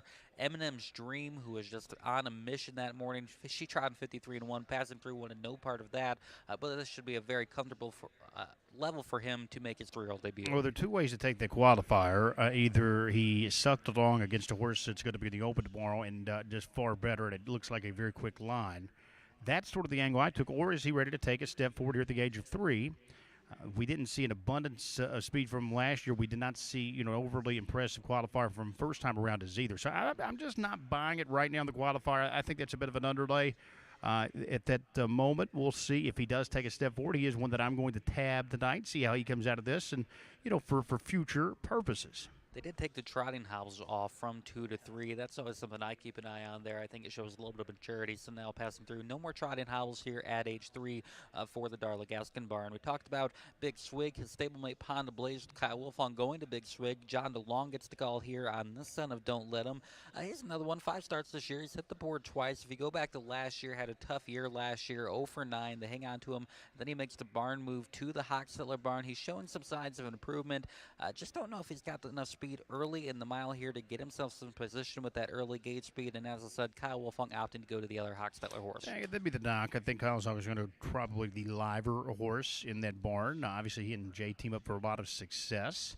This one did hook up with a tough rival last time out. Lanzador came back out to win last night, so I always like to add some extra credence when that is the case. But I'm like you, positioning here going to be key. And again, the big knock, maybe what Wolfong prefers the stablemate to the outside, but take nothing away. Pond Blaze has got some ability. He's in the midst of a nice campaign. I think he fits pretty good in here. Less than a minute till post time here for the second. Again, a full field of 10 non-reserve 1 trotters. Right now, Co 2-1 favoritism on the 5 50 Rivers and the 10 Cody Kickstand as trotters for the second move into line.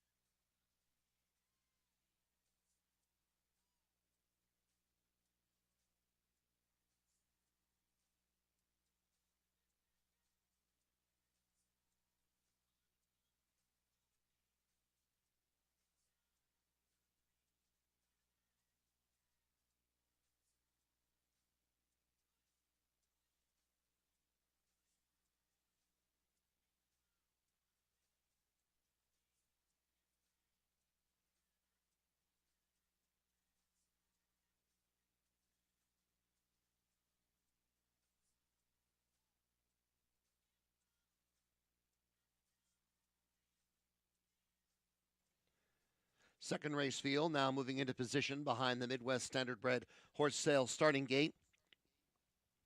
Co-favorites at 2-1 are 50 Rivers and Cody Kickstand.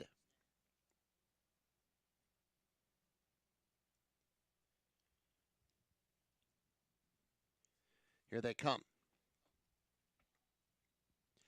They are off. Great Flick went off stride prior to the start. In the center, MJR Letty's Luke away to a good beginning. Also moving up from the far outside is Big Swig. 50 Rivers is third, followed by Let's Go North and Passing Through. 3 across the track after that. Cody Kickstand, Pilot Light, and Ponda Blaze is 3 deep going to the turn. And then after that comes Pastor's Nightmare. Great Flick is now back on stride, but is well behind the rest following a first quarter of 27-4, and there is the inquiry light posted regarding the start. On the back stretch, and Big Swig has opened up a 4-length lead. Next in second, MJR Letty's Luke, and then after that, it's 50 Rivers racing third. Fourth is Let's Go North, and after Let's Go North, Passing Through. Cody Kickstand is racing next. Then it's Pilot Light, Ponda Blaze, and Pastor's Nightmare. Half mile 57-3, and they're working their way to the second turn. Big Swig in front, but the lead is down to a length and a half. 50 Rivers to the outside of MJR Letty's Luke now, and 50 Rivers has taken second. 3 lengths behind that pair comes Let's Go North and Passing Through. Cody Kickstand still sixth. Off stride on the turn went Pilot Light. Pilot Light went on a break. Then Ponda Blaze and Pastor's Nightmare. Moving to the top of the stretch, Big Swig with the lead. 3/4 posted in 1:26 and 3. 29-second third quarter, it's Big Swig. 2 lengths better than 50 Rivers. 4 lengths back to MJR Letty's Luke. Off stride in the stretch, Let's Go North. Big Swig has opened it back up to 3 lengths. 50 Rivers is second. Then Cody Kickstand third. MJR Letty's Luke is fourth. It's Big Swig with the lead in deep stretch. Big Swig is the winner. Cody Kickstand rallies up the inside for second. Then 50 Rivers and Ponda Blaze in 1:55 and 1. Well, as Bob Hayden told us last night, post 9 was 0 for its last 40-something coming